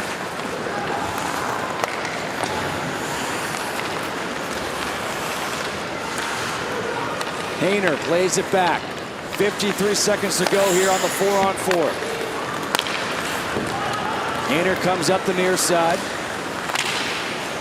Shot gets blocked by McKenzie.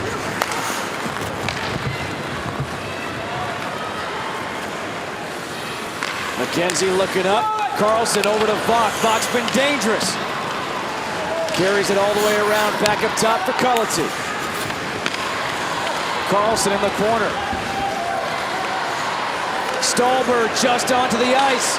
The wrister, right by McKenzie's skate. Shot by Carlson gets blocked. Oh, and he gets hit hard by Flynn. 5:20 to go here in the third.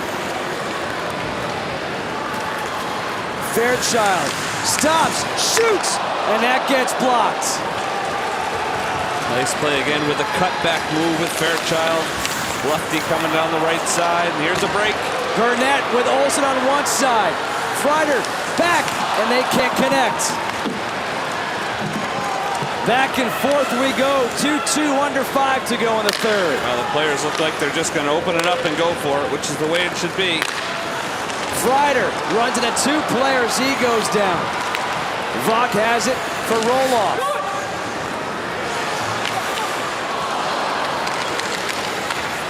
Waz Stacy near side. He'll dump it deep. Haven't seen Peter Lennis too much. Waiting to see that speed on the ice. Now he's in the middle of the bench, as we can see over here. Don't know if he's injured or what the story is, but have not seen him in a while. You're right, Justin. Air Force goes for a change. 4:14 to play in the third. Miller up ahead to Stacy. Too far out in front.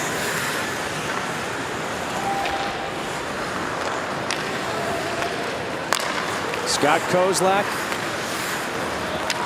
He sends it deep. Defensemen go for a change for Air Force. Miller. Kozlak pinches. Nylander up against Waz Stacy. The fans getting into it here at the arena at Harbor Yard in Bridgeport, Connecticut. Page lifts it. Smart play. Nylander, open shot, saved by Bador. Here comes a trail, another save by Bador. Weisgarber almost gave his team the lead. Rob Bador, freshman, no more. 32 saves, including this one.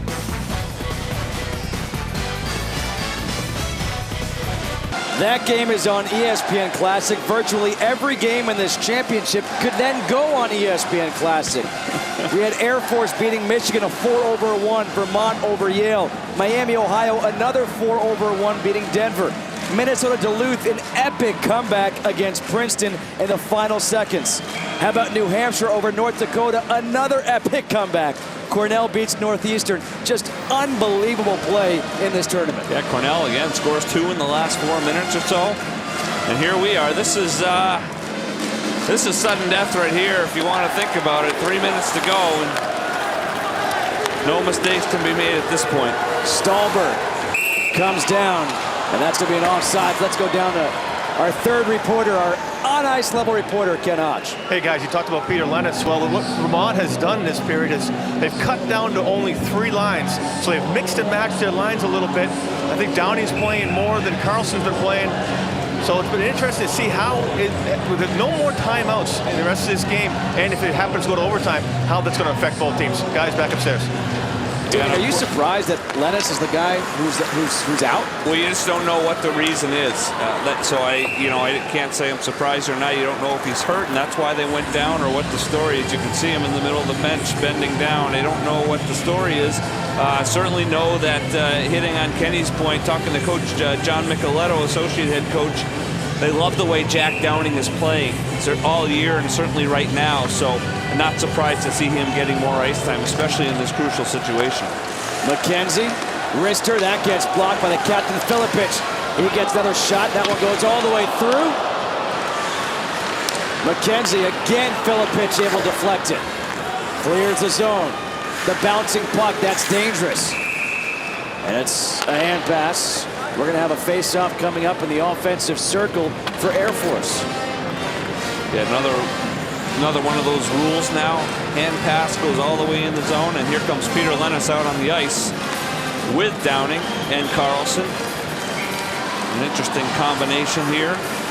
Not really a true center on this line. Carlson more of a winger, taking the draw. Olsen. Downing. Mathis with Lennis coming hard. And Volkening has to cover up. Here we are at the East Regional in Bridgeport, Connecticut at the arena at Harbor Yard. The number 4 seed Air Force against the number 3 seed Vermont. Justin Kutcher, Damian DeJulian, and Ken Hodge with you here on ESPNU. 2:43 to go. What's at stake for Air Force? Their first ever trip to the Frozen Four. For Vermont, their first trip since 1996, which would also be their second ever trip to the Frozen Four. Burrows. Shot gets all the way through off the pad of Volkening. Carlson behind the net. Back up top, Burrows. Another wrister, this time it's blocked by Sellers. Burnett gets to the Fairchild. Hayner's coming along with him. Fairchild cuts back, leaves it for Hayner. Hayner gets pushed from behind. And we're gonna have a face-off coming up. That's a dangerous play right there with 2:16 to go. Yeah, Cullity got away with one there. I think he tapped him on the pads and apologized to him. Didn't want to do this, obviously. Tried to hug him up a little bit. But boy, that's a lucky no call for the Catamounts with 2 minutes to go. Olsen against Dean Strong. Dean Strong, the best face-off guy for Vermont. He wins it.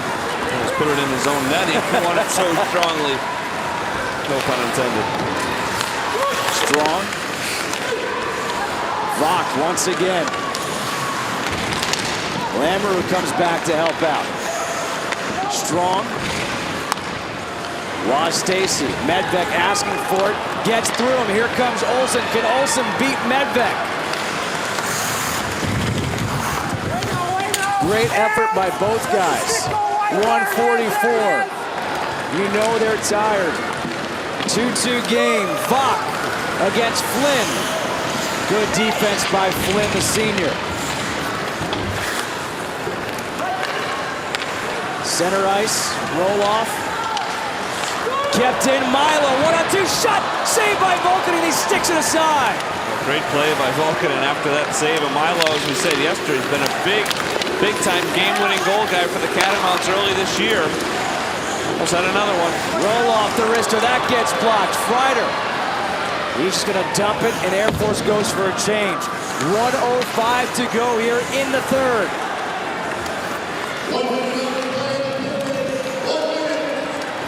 Nearly a turnover in their own zone for Vermont. Kirby slaps it all the way around.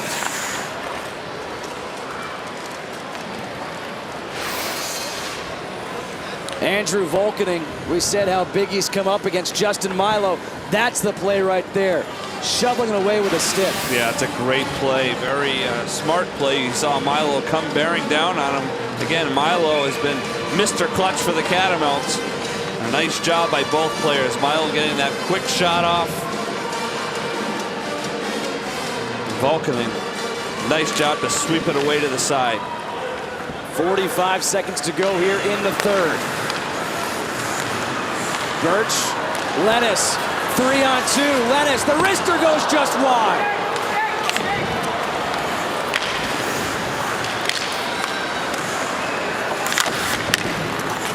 Filipich plays it back. Flynn gets it taken away by Carlson. Cleared out, 21 seconds. Cullity has to wait for Lennis to clear out. 15 seconds to go in the third.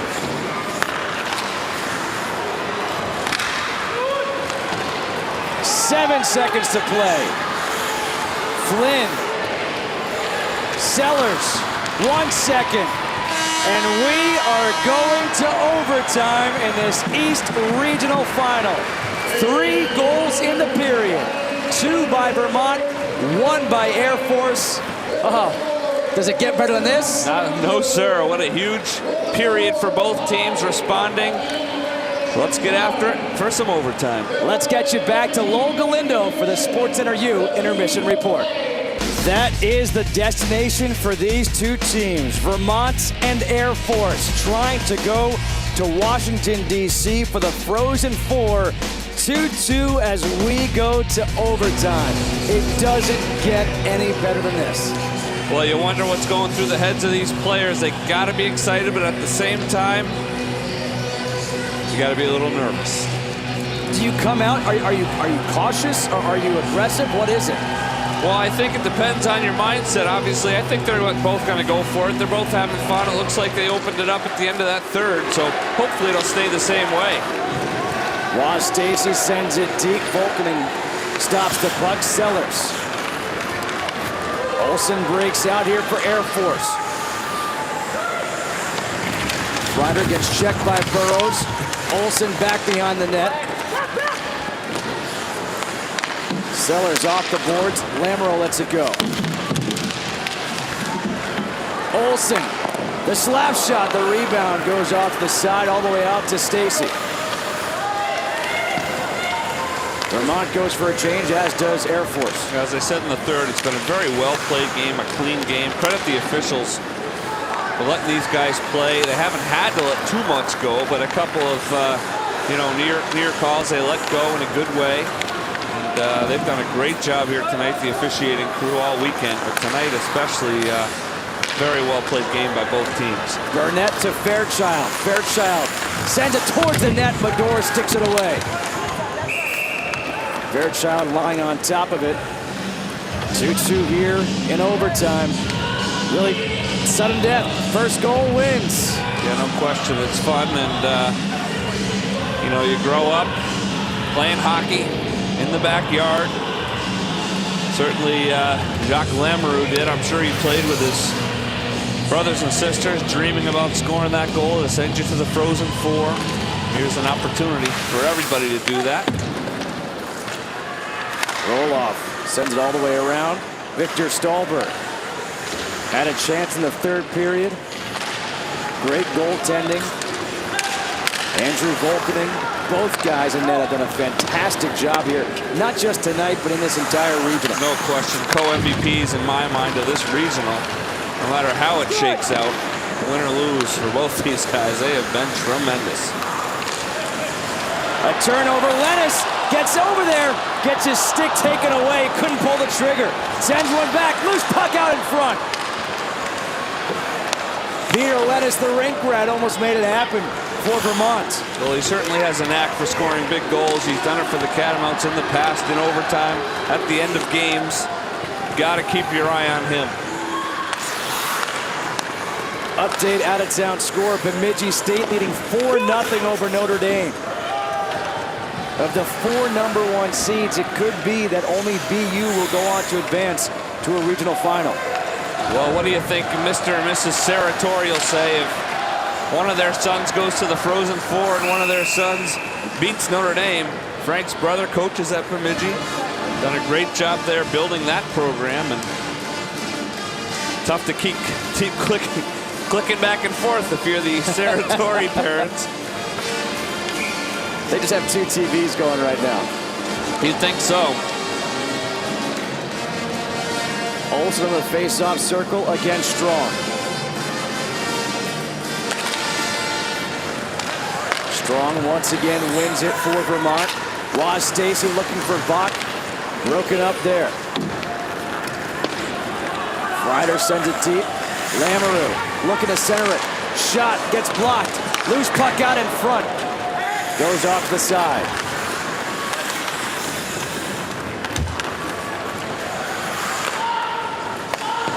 Remember, in the NCAA tournament, it is different here with overtime because there is no tie. It is a full 20-minute period. And they keep going and going until there's a winner.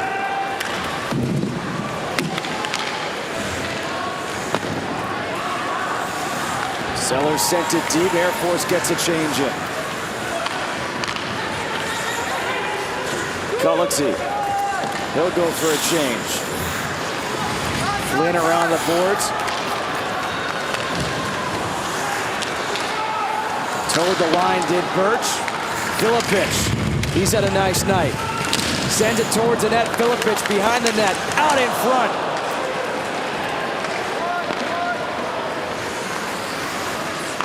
Mathis hard off the boards. Birch. Stahlberg can't control. Filipich sends it deep. Air Force gets another change in. Just about 4 minutes into this overtime period. Volkanen sticks it off to the side. Lennis again flying in there, looking to disrupt. Hayner and Fairchild. Fairchild in the corner. And that clears the zone. Sellers shooting around again. Air Force going with some quick shifts here in the overtime period. Yeah, no question. They were a little tired. Keep it going. Not sure why Lennis wasn't playing there in the middle of that third. He's playing a lot now. Maybe had a bum skate or a stick. Something like that. Get it fixed. And now he's been playing quite a bit since our report. Kozlak shoots, another save by Mador. Coming to crash is Page. That shot, rebound. Page trying to do it all himself. He falls. That goes all the way down. We're going to have an icing. Let's go down to Ken Hodge standing by an ice level. Hey guys, based on what Justin just talked about, no timeouts in overtime. And neither of these teams have played more than 5 minutes of overtime throughout the season. No shot is a bad shot here in overtime. Wherever you get the puck to the front of the net. When guys get tired and you get prone to make a mistake. So get as many pucks to the front of the net as you possibly can. And also, if you possibly can get through that being tired phase, go to the front of the net. You may pop in a rebound. Spies? Yeah, no question. You can see Air Force doing that just now, and that's what makes a guy like Peter Lennis so effective too, because he just turns and fires from anywhere. That's why he's been so successful in overtimes throughout his career. And Air Force trying to do that right now. Waz Stacy cross ice for Dean Strong. Flynn is there.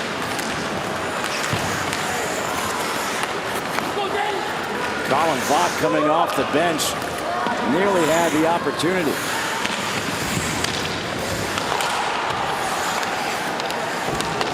Lamoureux. There's Strong. Olsen comes away with the puck. That's going to be icing against Air Force. What a difference a day makes. Air Force approaching 40 shots as opposed to 13 last night. You're getting extra coverage right now of this game because we're in overtime. Don't forget, coming up next, Miami, Ohio against Minnesota Duluth in the West Regional Final. Then at 11:30, New Hampshire versus North Dakota in the Northeast Regional Semifinal. The NCAA Hockey Championship presented by ESPNU. On ESPNU by Enterprise Rent-A-Car.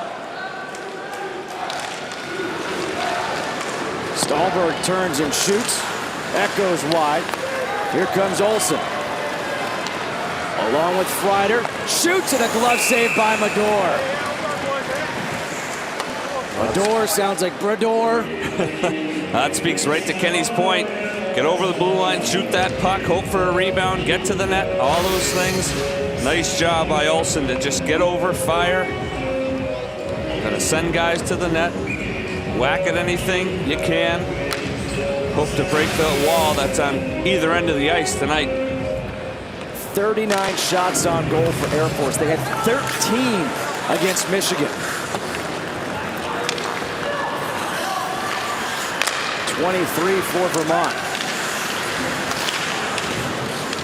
Air Force defeated Michigan 2-0 behind a stellar play of Andrew Volkanen, and Vermont won 4-1 over Yale. One of those dangerous plays off the boards. Here comes Mathis for Air Force. Weisgarber had the first goal of this game. Back comes Stahlberg, taking 1-on-2. Stahlberg stops, shoots, gets blocked. He had his man beat. Man, he can skate. Filipich turns. He sends one through. Lennis, back and forth action. Stops. That shot gets blocked by Wright. Another shot. Just goes wide.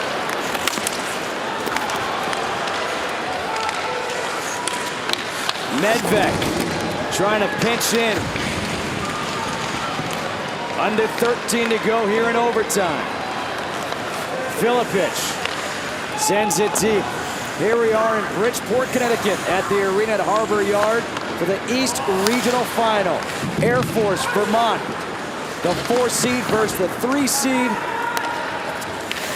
Overtime, 2-2, Justin Kutcher, Damian DeJulian, Ken Hodge. Shot by Strong, and that one is gloved by Volkanen. Let's go back for an update with Logue Lindo in the studio.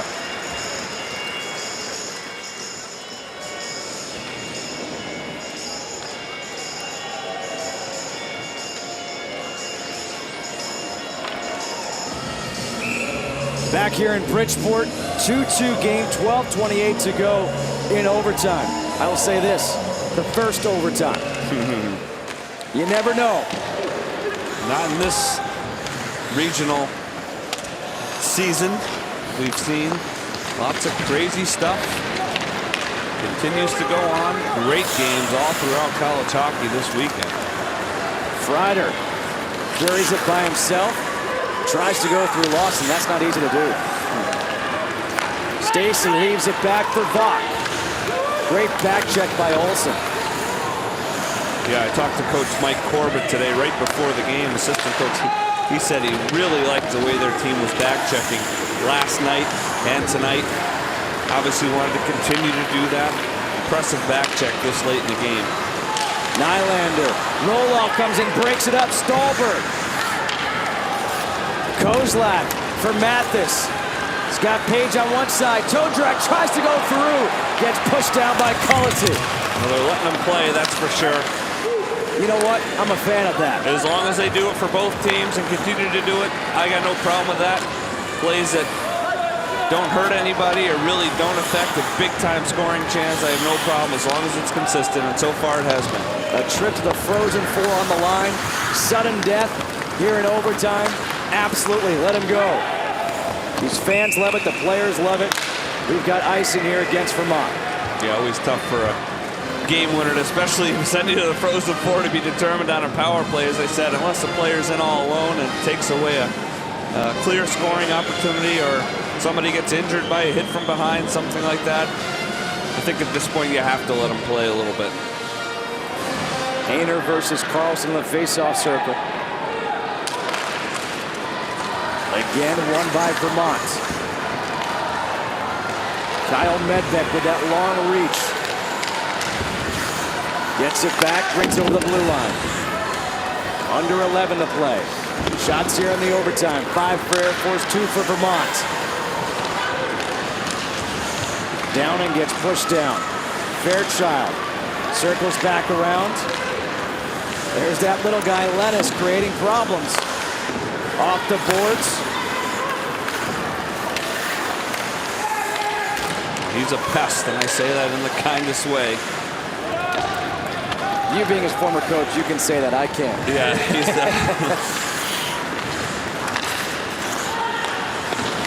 Lawson off the boards. Air Force. They got to change it a couple seconds ago, and they needed it. Colin Vaught leaves it back for Lawson. McKenzie on the near side. Vermont will go for a change.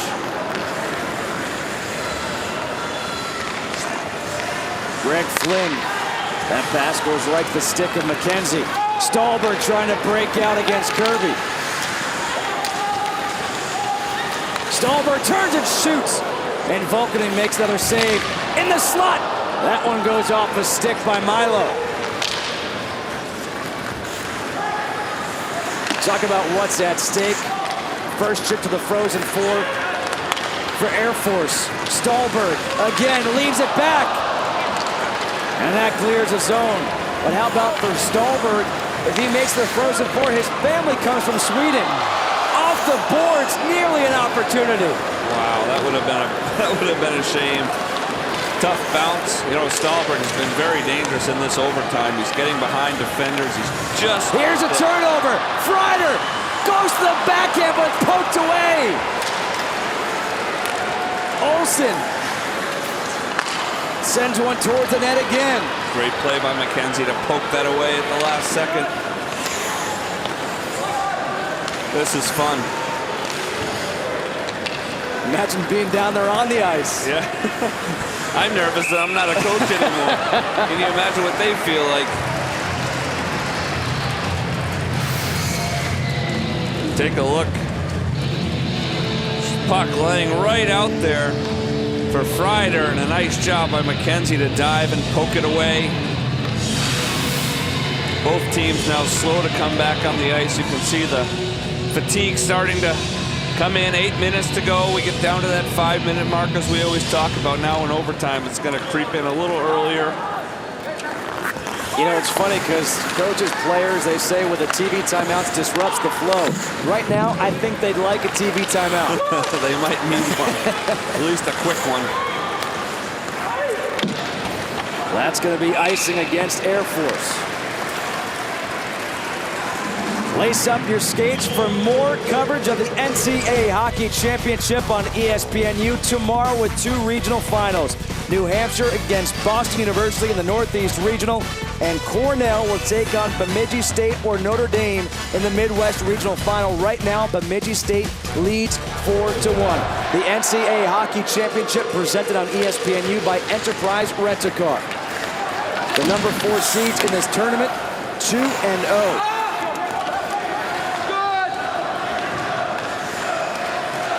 Approaching 8 minutes to go here in the first overtime. Fairchild's been so dangerous going up against Medved, and that one goes up into the screen. Oh, there's that reach again by Medved. Fairchild trying to get it wide again. Go to the net. He had a 3-on-2 developing, and Medved, nice job poking it away. Property of the Minnesota Wild, hometown. Kyle developing well for the Catamounts. You can see the guys going, all right, let's take our time, going to the bench, coming back. No question about that. Both teams are doing the same things. Hayner versus Carlson. Kirby fakes a slap shot, brings it in. The wrister shot, another save by Mador. Let's go back to Lowell Galindo for another update.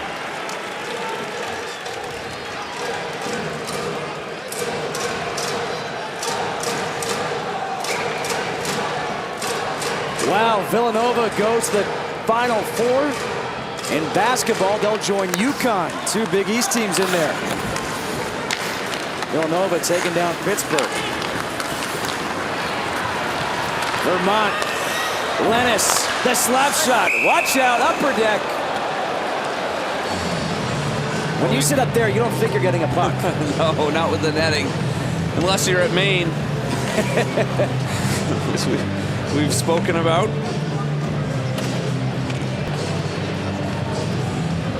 Referring to the Alfond Arena and up in the main campus. No netting behind the goals. You got to pay attention to that Alfond at all times. Stacy off the face-off. Up against Sellers, wins it. Weisgarber tries to play it off the board to go around Lawson.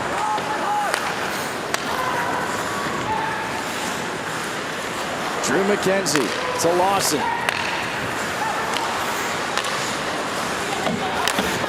Ross Stacy on the far boards. Colin Vaughn. McKenzie trailing. Sellers. That one's lifted down. Nice play. Air Force goes for a line change. The forecheck by the captain, Filipich. Lamoureux. He's the goal scorer. He's been quiet in this game. Leads the nation with 33 goals. Yeah, he has been quiet. He's got to find that space, that gray area we talk about where nobody else goes. That's his specialty. Hasn't done much tonight. Vermont's done a nice job covering him, attacking him just like they did Roloff.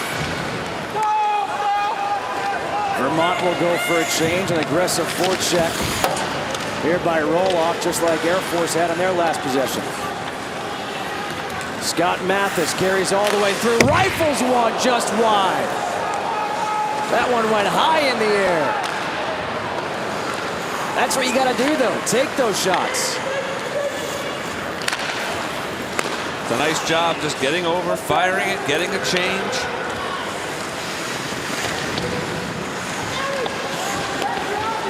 Downing Lennis.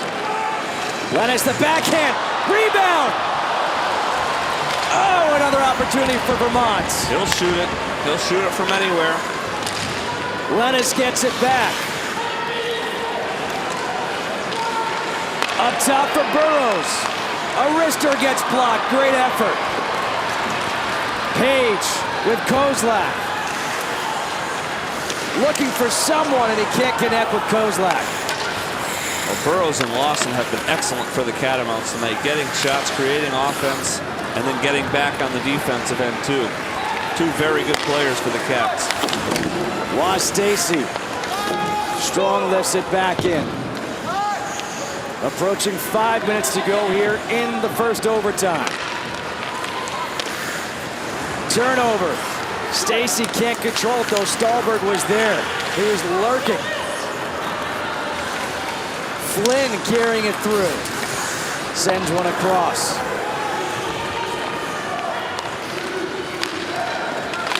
Justin Milo sends it towards the corner. Dean Strong wants a change. Can't get it. Filipich. Air Force will go for a change. Birch crashing in.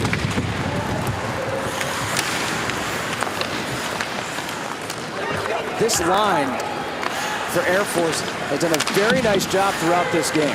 No question about it. You've called their name a lot.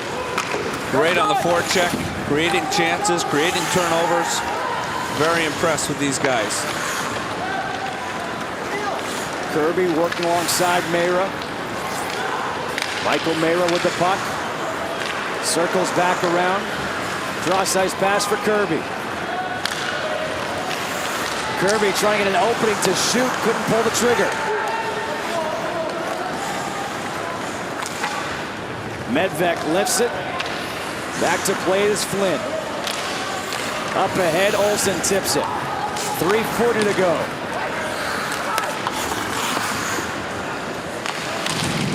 It's been like running time in this overtime. And what is this? Is this the first penalty of the overtime period? It is, with 3:31 to go.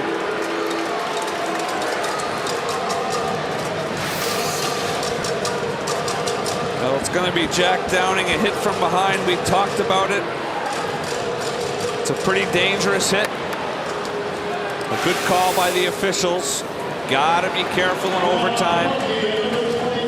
Both teams still have their timeouts left, I believe. Nobody's used their timeouts. See if either team uses it now, the man down or the man up, to get things settled, get your players rested. Jack Downing, 2 minutes for boarding at 16:29. Power play opportunity here for Air Force. Hayner in the face-off circle. Off the draw, goes right towards the net. Stacy able to clear it out. I would expect these shifts to be very short for Vermont. Yeah, no question. They're going to get it down and change. See if they go with 2 groups or 3 groups on the kill, meaning 2 groups of forwards or 3 groups of 2. See these guys changing. Again, Stacy clears it. Air Force tonight on the power play, 0 for 3, 5 shots. Air Force coming in. They were pretty good on the power play. 7th shot. Another save by Mador. It's Fairchild again, attacking, using his quick shot with his feet moving. Been the best player on the ice tonight for the Air Force Academy. Lamoureux back on the ice here on this power play. Leaves it for Freider. Centering, nobody's there. Olsen stops. Mayra waiting, winding up the wrister. Comes back out. Mayra's got it. Kirby. Diagonal pass, the deflection. And this one is cleared out. Kevin Miller able to clear it. Vermont gets a change. Lamoureux tries to tip it. And again, it's cleared out. 31 seconds to go here on the power play for Air Force. Under 2 to go in the overtime. Vermont can be dangerous on the man down too with Stahlberg and Roloff. Strong. Kreider shot, another save by Mador. Rob Mador, the freshman from Pittsburgh, Pennsylvania. 40 saves in the game. A beautiful play again. Kreider down the off wing, cuts to the middle. Mador is ready, square to the puck, no rebound. Air Force going right to the net just in case. Not with this guy this weekend. Hayner again strong, wins it almost too strong.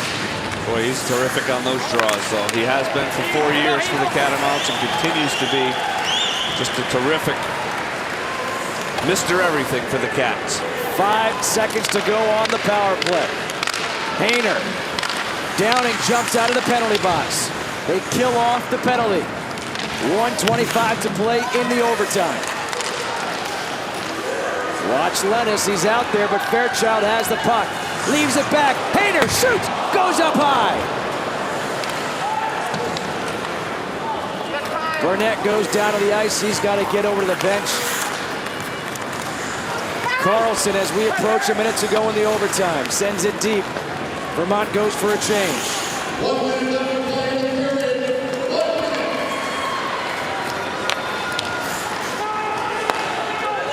Mador played it, no icing. Miller spins. The one-timer by Sellers, it gets blocked. Here comes Roloff, he's got Milo. Air Force back to Milo. And they don't connect. 36 seconds, Stahlberg around the net. The one-timer from Medvedev, deflection, shots, no goal! Vermont thought they had it. Milo, Volkanen gets back to his feet. Oh my gosh! Well, they'll go to the replay most likely on the next whistle, but I didn't see it cross the line. The light did not go on. Certainly wasn't open net. 8 seconds to go. Filipich. And that will do it for the first overtime. Vermont, oh so close. Whoa.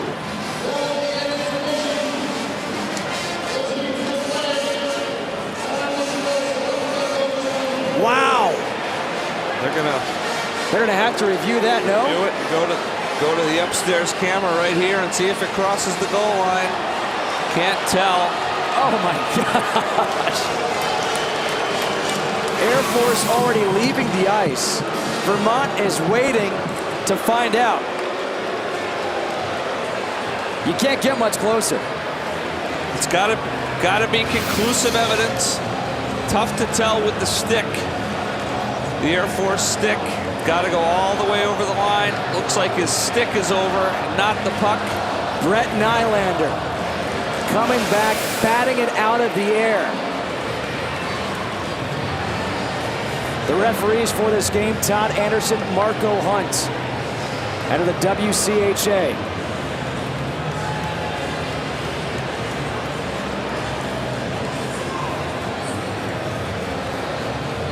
Everybody's on their feet here at the arena at Harbor Yard. Another look. Like you said, it has to be conclusive. And it has to go all the way across the line. The referee makes the final call after looking at the video.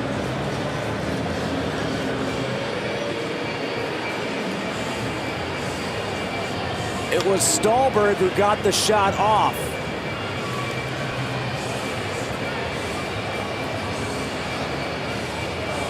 Everyone's waiting to find out the call. The Vermont fans chanting goal.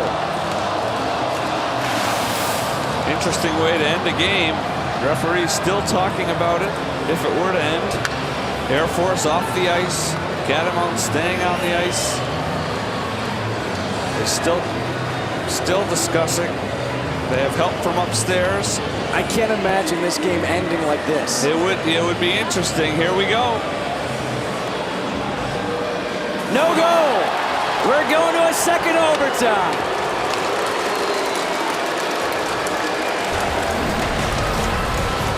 So close for Vermont. About a 5-minute decision.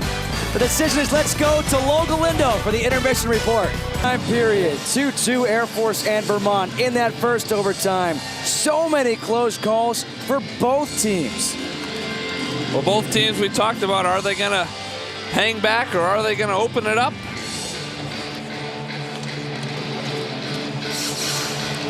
And we are back here in Bridgeport for the East Regional Final. Second overtime about to start, 2-2 Air Force and Vermont.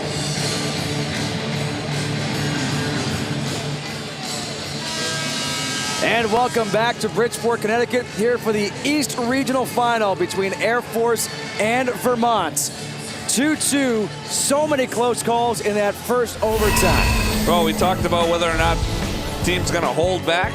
I don't think so. Peter Lennis here, always dangerous, as we talked about.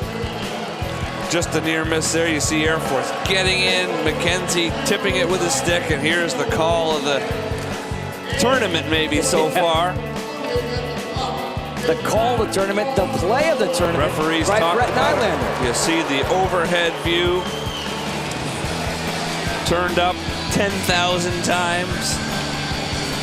Good call by the official. Inconclusive. I think you saw the tip of the player's stick, which is black in color, go over the line, but not the actual puck. So unless there is completely conclusive evidence, a good call by the official.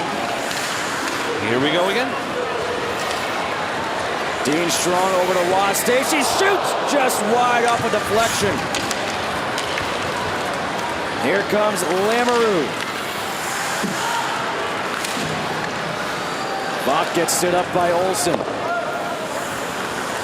Flynn plays it over to Sellers. Freider had an opportunity. Shot! Another save by Mador. And Lamoureux was right there trying to close in. Dangerous spot for Lamoureux to be. Usually a rebound goal at this phase of the game. A turnover, Roloff all alone waiting for his teammates. Kirby up ahead to Kozlak. Yeah, the wrong time for Roloff to get such a big turnover. Everybody went to change. He was there, looked up, and nobody to help him. Stahlberg.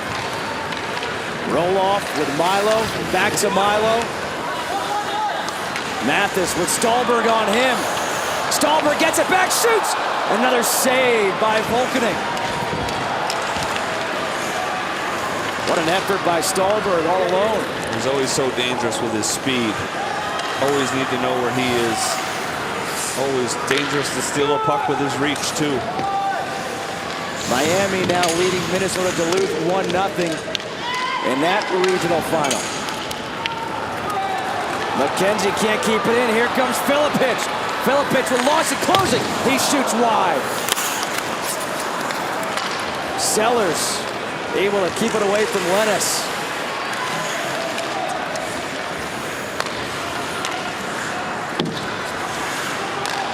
Filipich again. Stick was held from behind. And that one goes up into the netting.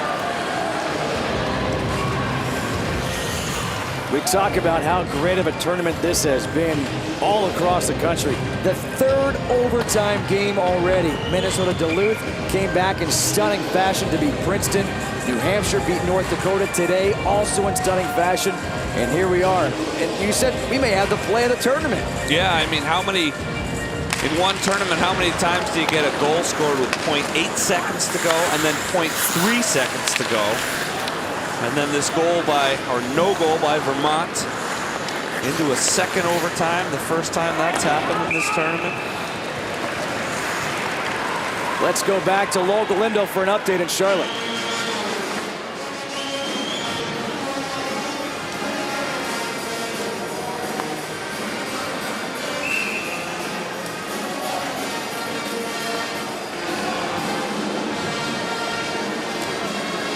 All right, right, thank you, Lowell. 2-2, second overtime here in Bridgeport. Flynn, a little too strong off the boards. Waz Stacy going after it.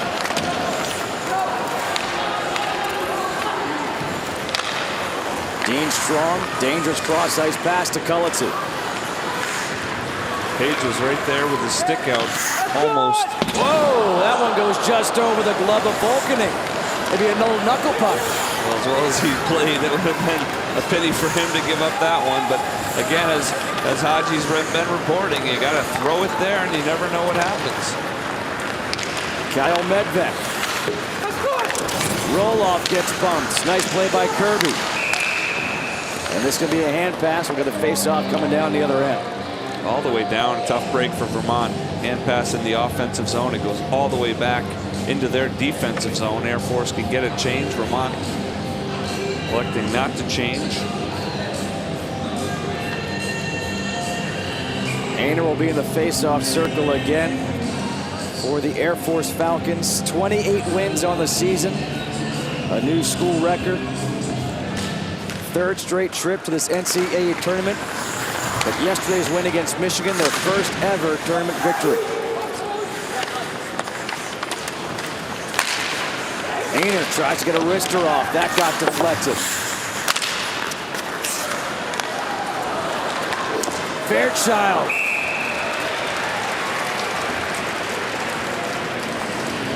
You know, Medord's only faced 44 shots in this game. But what a line. You had mentioned the other line with Philippich, this Hainer Fairchild group. They skate so hard. They're always a threat. Not very tall, but certainly fast and strong. Just a great, great group of players for Air Force.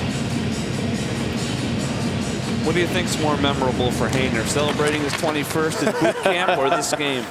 I think this game. Yeah, I would think so. Although I'll wait for the result, I guess, of this game. Colin Vaught gets the pass from Stacy off his skate.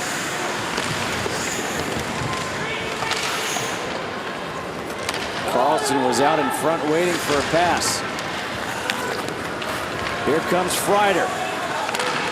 Lets one go. That gets blocked by Burrows. Lawson goes down.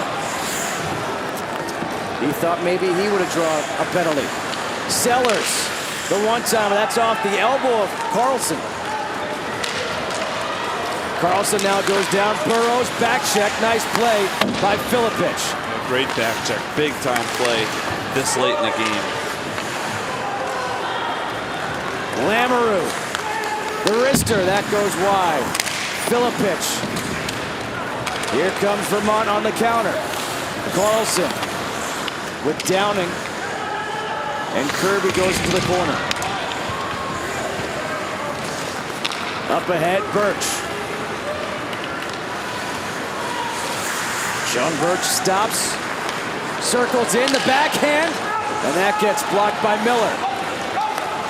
Kozlak retrieves the puck. He shoots. That gets blocked. Another block by this Vermont catamount defense. That's lifted out of the zone. The bouncing puck goes to Roloff. 1-on-3, shoots wide. Fairchild gets beat out by Stolberg. Bodies are flying. Referee says no, play on. Milo back up top. Medved, wrister, rebound.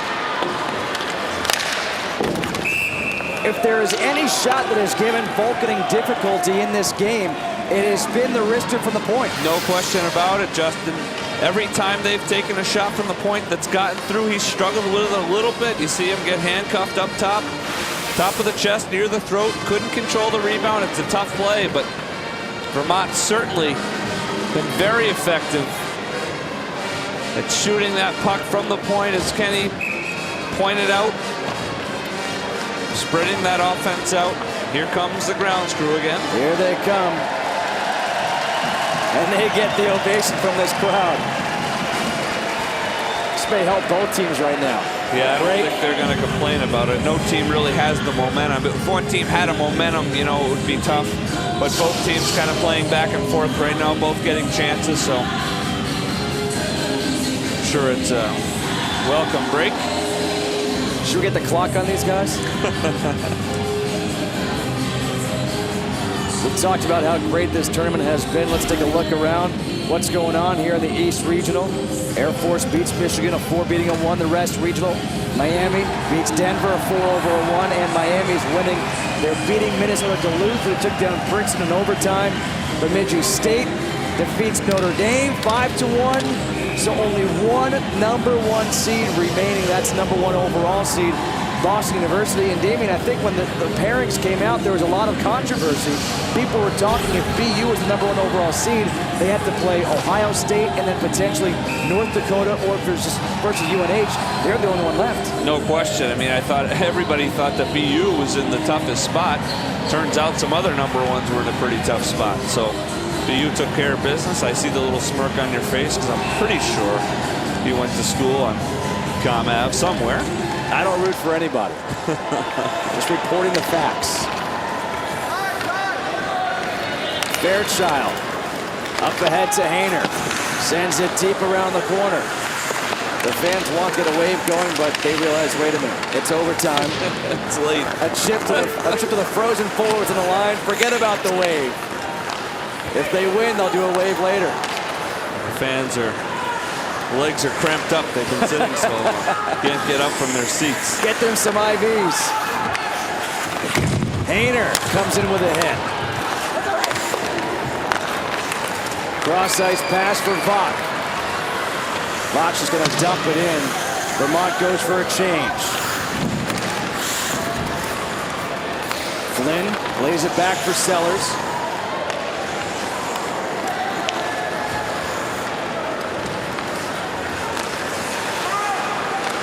For those of you who want to watch the Miami-Minnesota Duluth game, you can watch that game on ESPN Classic.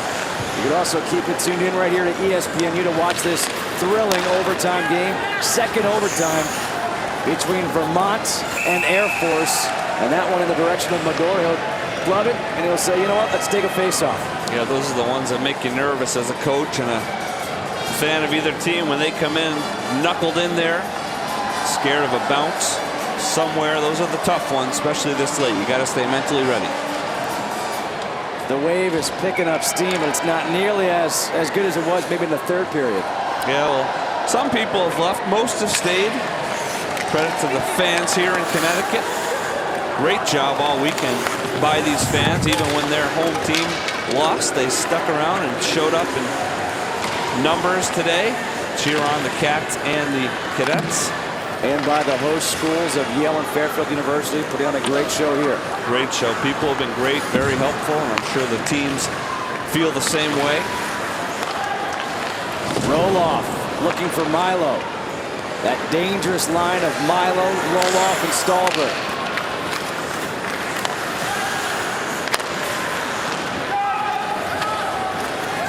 Stahlberg. Can't tell if he's tired or not. Boy, I was just going to say, he just doesn't run out of gas. He has been skating since the beginning of this game. Dean Strong rifles it around. Colin Bach on the other side. Kirby right there with him.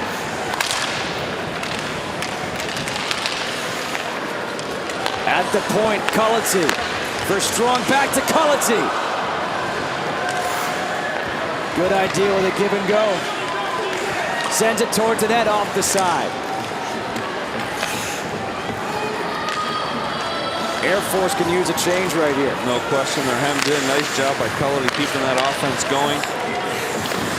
Air Force can't get it deep, can't change. Get the puck low. Here's Page on a breakaway. Page alone shoots. Saved by Magor.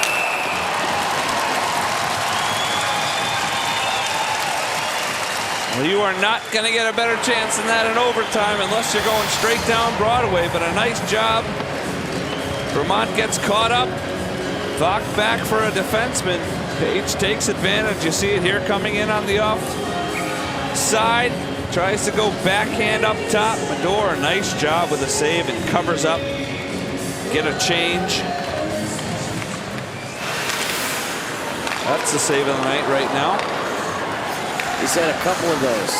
Although I still get the best save to Nylander. No question. I meant for Vermont, but those are two biggies. Kyle Medved. Downing for Lennis. Tried to connect with Carlson. Off the boards. Good job by Olsen to tip it. Lennis can whip that puck, whether it's a pass or a shot. He turns and fires. You're not going to see him act tired either. Lennis out of the air. Nice play. Puts it down. Tries to break through. Milo.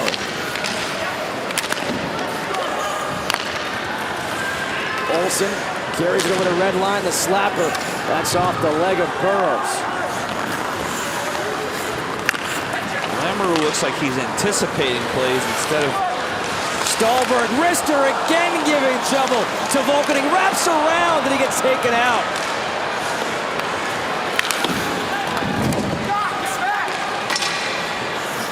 Victor Stolberg creating opportunities here in the second overtime. No question, he's been great in this overtime period.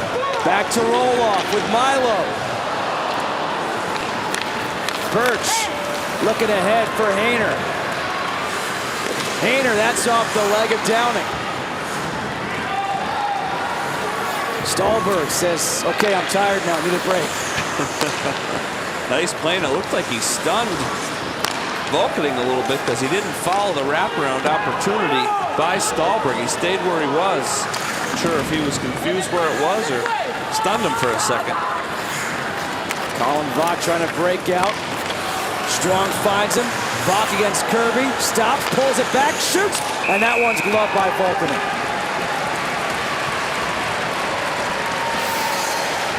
We talked about how Victor Stolberg does not look tired. Here he is moving his feet. A snapshot right off the mask.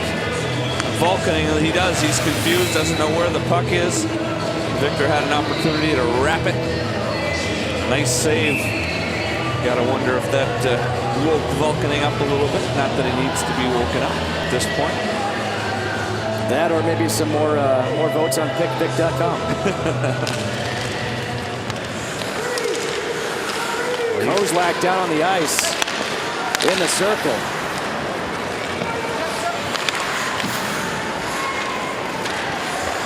Kozlak off the boards. Turnover, shot. Another save by Volkening. 9:25 to go here in overtime number 2. Vermont certainly listened to Ken Hodge by throwing everything to the net. They just turn and fire from wherever they are, and a lot of times in overtime, those are the pucks that go in. They sneak through. They get tipped by accident. Goalie unprepared or defenseman unprepared. Right now, Vermont with the better of the play. Weisgarber, Filipich, and the slot backhand goes wide. Here comes Vermont trying to break out. Odd man rush. Pass is too far out in front. Volkening, though, pass it right back. There was Colty. He's retreating. Birch and Filipich. Weisgarber in the corner. Burrows.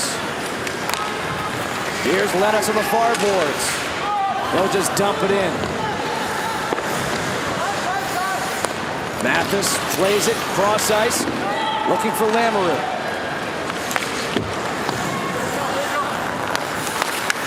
Oh, a turnover. Olsen now with the puck. That's off of Milo. That's going to hurt. Stolberg once again trying to take on a couple of defenders. Kirby, an opportunity here for Air Force. Too far out in front of Freider. Lawson, good job with the back check. He plays it.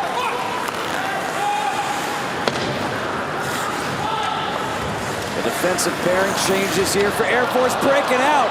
It's Vaught, and Volkening has to play it off to the side. That was cool because Vaught was in all alone. A nice look. Shot by Stacy, and it's covered up by Volkening.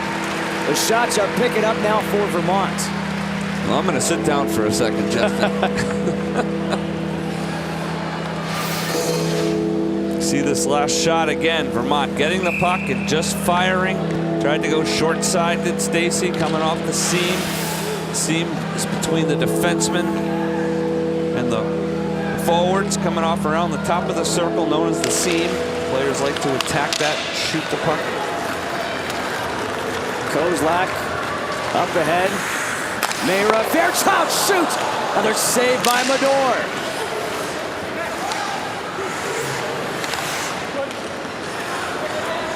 Great opportunity again. Matt Fairchild. Man, has he had a heck of a night. Hayner gets bumped off.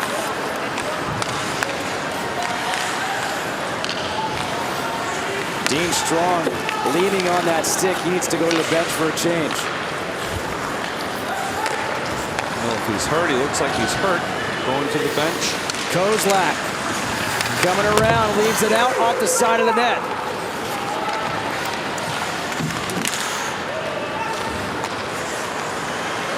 Sellers will carry it back. Nylander had that incredible play, trying for a cross-ice pass. Lennis can fly. Sellers going back with him. Page on the other side. Picks it up. Here comes Filipich. He's got Nylander with him. Filipich shoots. Save, rebound is cleared out. 6:30 to go here in the second overtime. No icing as it was deflected right by the red line. Yeah, if Air Force was there on that last one, it would have been over. Nice shot. Good rebound. Vermont does a nice job of clearing it away. Milo to Stallberg. Stallberg grabs a pass back, shoots wide by Roloff.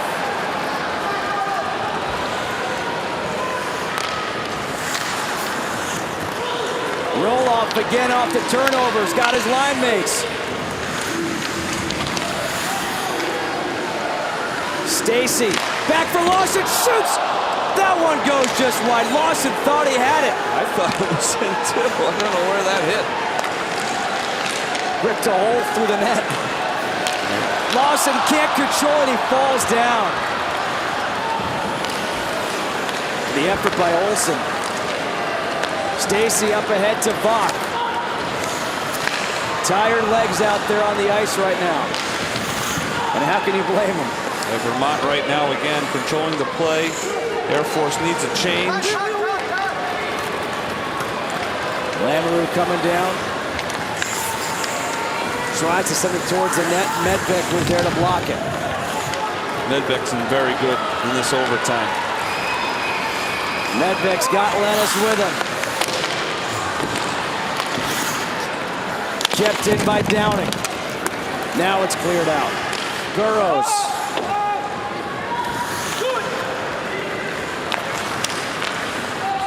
Tipped ahead by Weisgarber. Air Force goes for a change.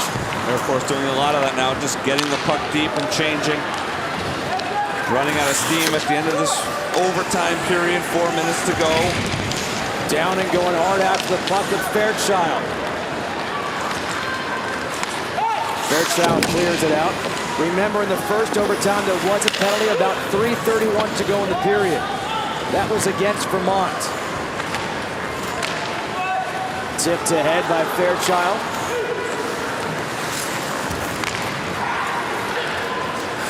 Well, Vermont's got to take advantage of this right now because there's... Why Stacy crossing pass, loose puck in front.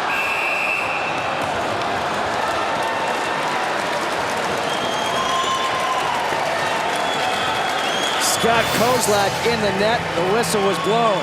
Air Force living on the edge here. They're getting outplayed right now. They've had a couple of chances, has Vermont, to put this away. Just missed. Looks like they're going to the replay. Not sure why. See who knocked the net off, maybe? I'm going to say this will be a pretty quick decision. Yeah, I would think so. I'm not sure if they're looking at the goal or who knocked the net up. There's no puck near the goal. You may be looking at where the face-off is.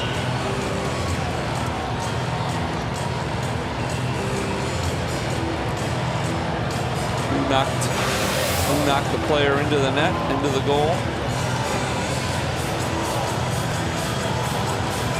They are checking right now to see if it is in fact a goal.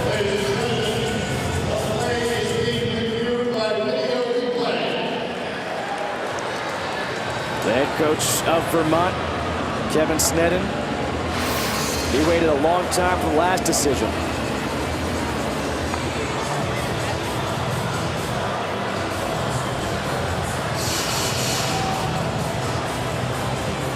It was never really even close. No.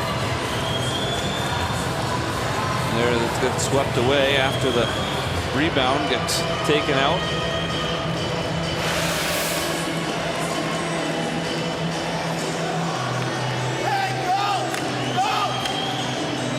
Quite sure what they're looking at. It's taken a long time. As you said, it should have been fairly quick.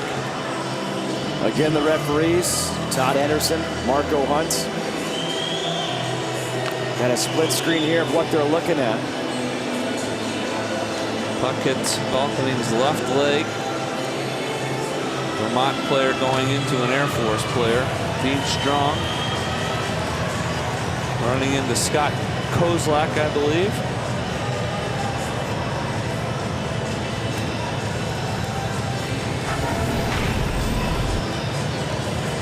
With 4:01 to go here in the second overtime, I think one of the big problems that these players and these teams have to worry about is cramping and dehydration. And you can see, or we just saw, one of the trainers, one of the managers for this Vermont team went back, picked up some drinks for these players, making sure they can stay hydrated, maybe some snacks. Yeah, there's Greg Bruick, trainer for Vermont, does a fabulous job for them. I'm sure does the trainer for the Air Force Academy. Coach Saratori wondering the same thing we are, is he?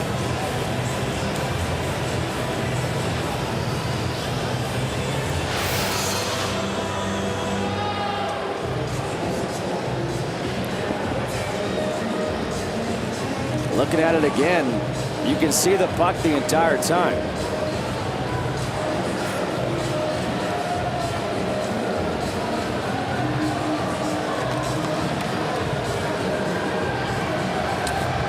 Kind of baffled. Yeah, I don't know if they're looking at a shot from before. And we talked about that Lawson shot going through the net. I don't know if they're looking at that. Saw the net go out. Quite sure what they're determining here. Can't possibly be that play. Could have been another play earlier that we don't quite know about. Was that the first whistle since the Lawson play? That's what I'm not sure. It might have been. Yes, it is. We're getting word. They could be looking at that play. The Lawson shot actually went through that net. Again, we thought it went in. Nobody else did. And we're not sure if there's a hole in the net.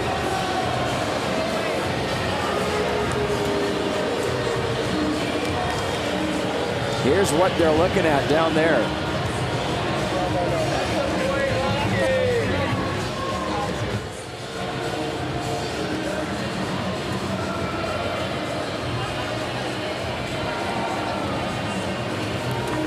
If it is the Lawson play, I would just go look at the net. Yeah. If there's a hole, you know it went in. Exactly. Talk about disrupting the flow right now. Yeah, especially with 4 minutes to go. Are they saying let them play? It's turning into a movie here. Bad News Bears breaking training. Bob Watson.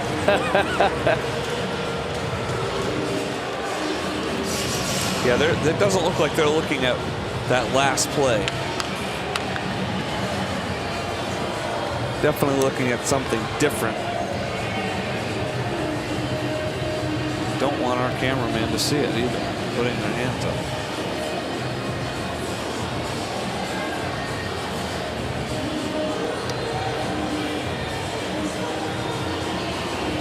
At this point, I think both teams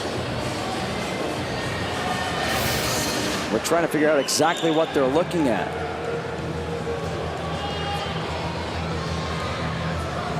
Saw the net move. See it right here is what they're looking at. It's either hard for it to hit the side of the net.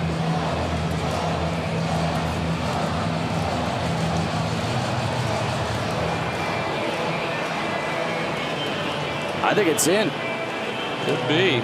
Just hard from that angle, but where else would it have gone? But is there a hole in the net? Right.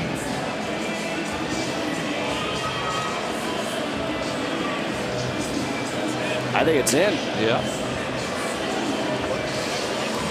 Not sure who asked for the review, but a smart play if that's in. Cats are going to DC. And again, to think about what a way this could end.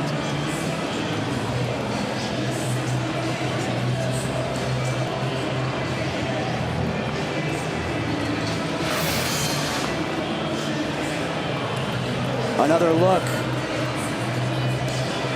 Around 10:26 of this game in the second overtime period.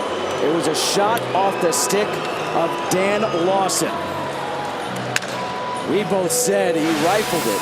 We didn't know how it didn't go in. Right, you saw the net pop out. Didn't know if it hit the side of the net. You're right, though. They should be checking for a hole down there. Not that that would be conclusive, but because video, it may not be conclusive. You can't see the black go through it, but I would think they'd look for that hole, too. Goaltending not doing much. Let's go down to Ken Hodge to find out what's going on. Guys, they're talking about the Lawson shot from the left point position. All indications are that puck went in the net. We'll see what happens here.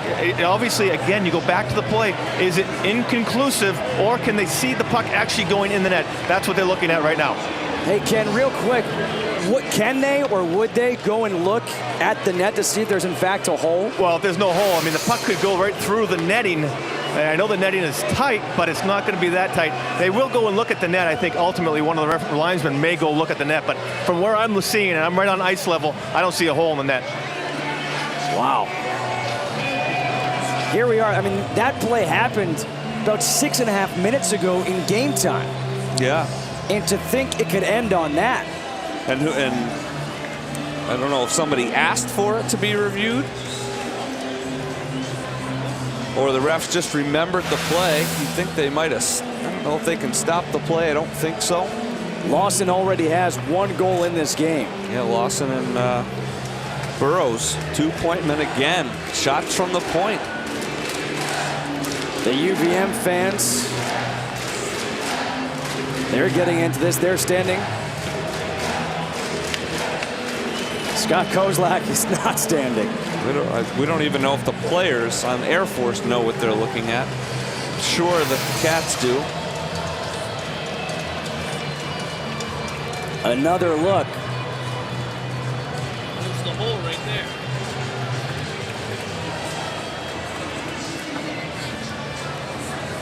You'd think Roloff would have put his stick up. He didn't look like he thought it went in.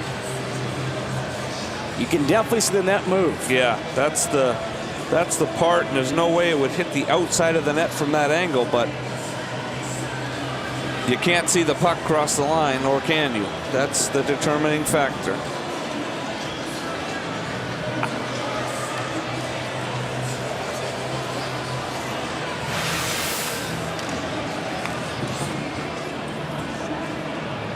This is a look at the net. Net looks clear. Yeah. For that thing to sneak through there that quickly, it would have been a heck of a shot. And he's got one. We've talked about it even last night.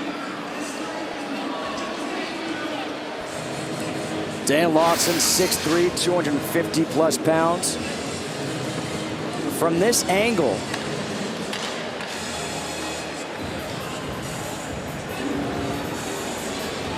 That's the angle you want. Fans in the background weren't sure either. They jumped and then put their hands down.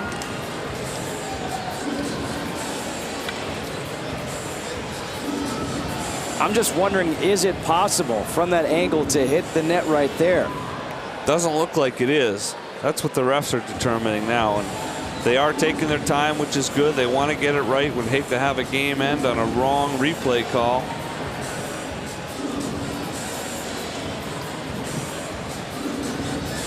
The other question, did it hit off any, was there any deflection off of Lamoureux? And let's say this, before, we're making light of it when we thought it was the other play they were reviewing. This play obviously is very difficult to determine. No question at all. We just, we didn't know what they were trying to review with the other play. But this is a tough one.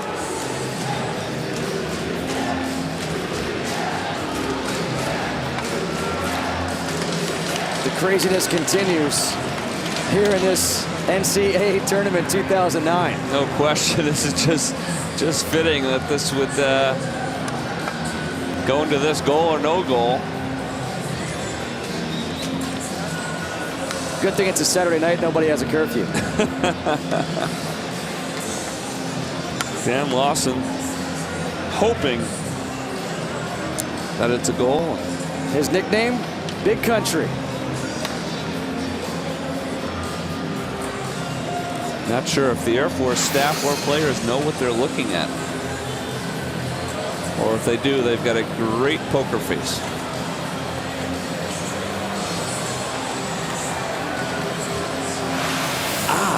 You still can't see it. The refs, it looks like they made their decision.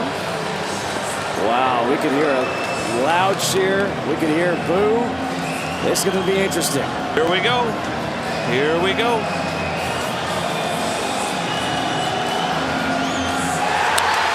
The University of Vermont is going back to the Frozen Four.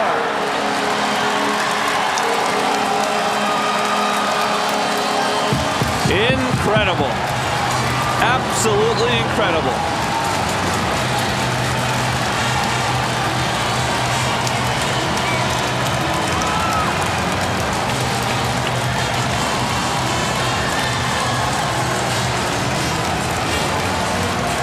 Your heart goes out for Air Force. How about the game, though, by these Catamounts?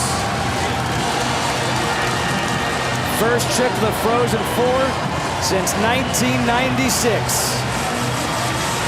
Coach Serratori, give him credit for showing a lot of class after that long wait, not knowing what's going on.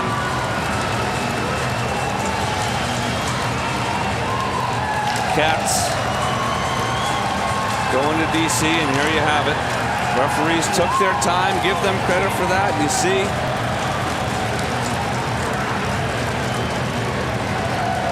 nowhere else it had to go, really.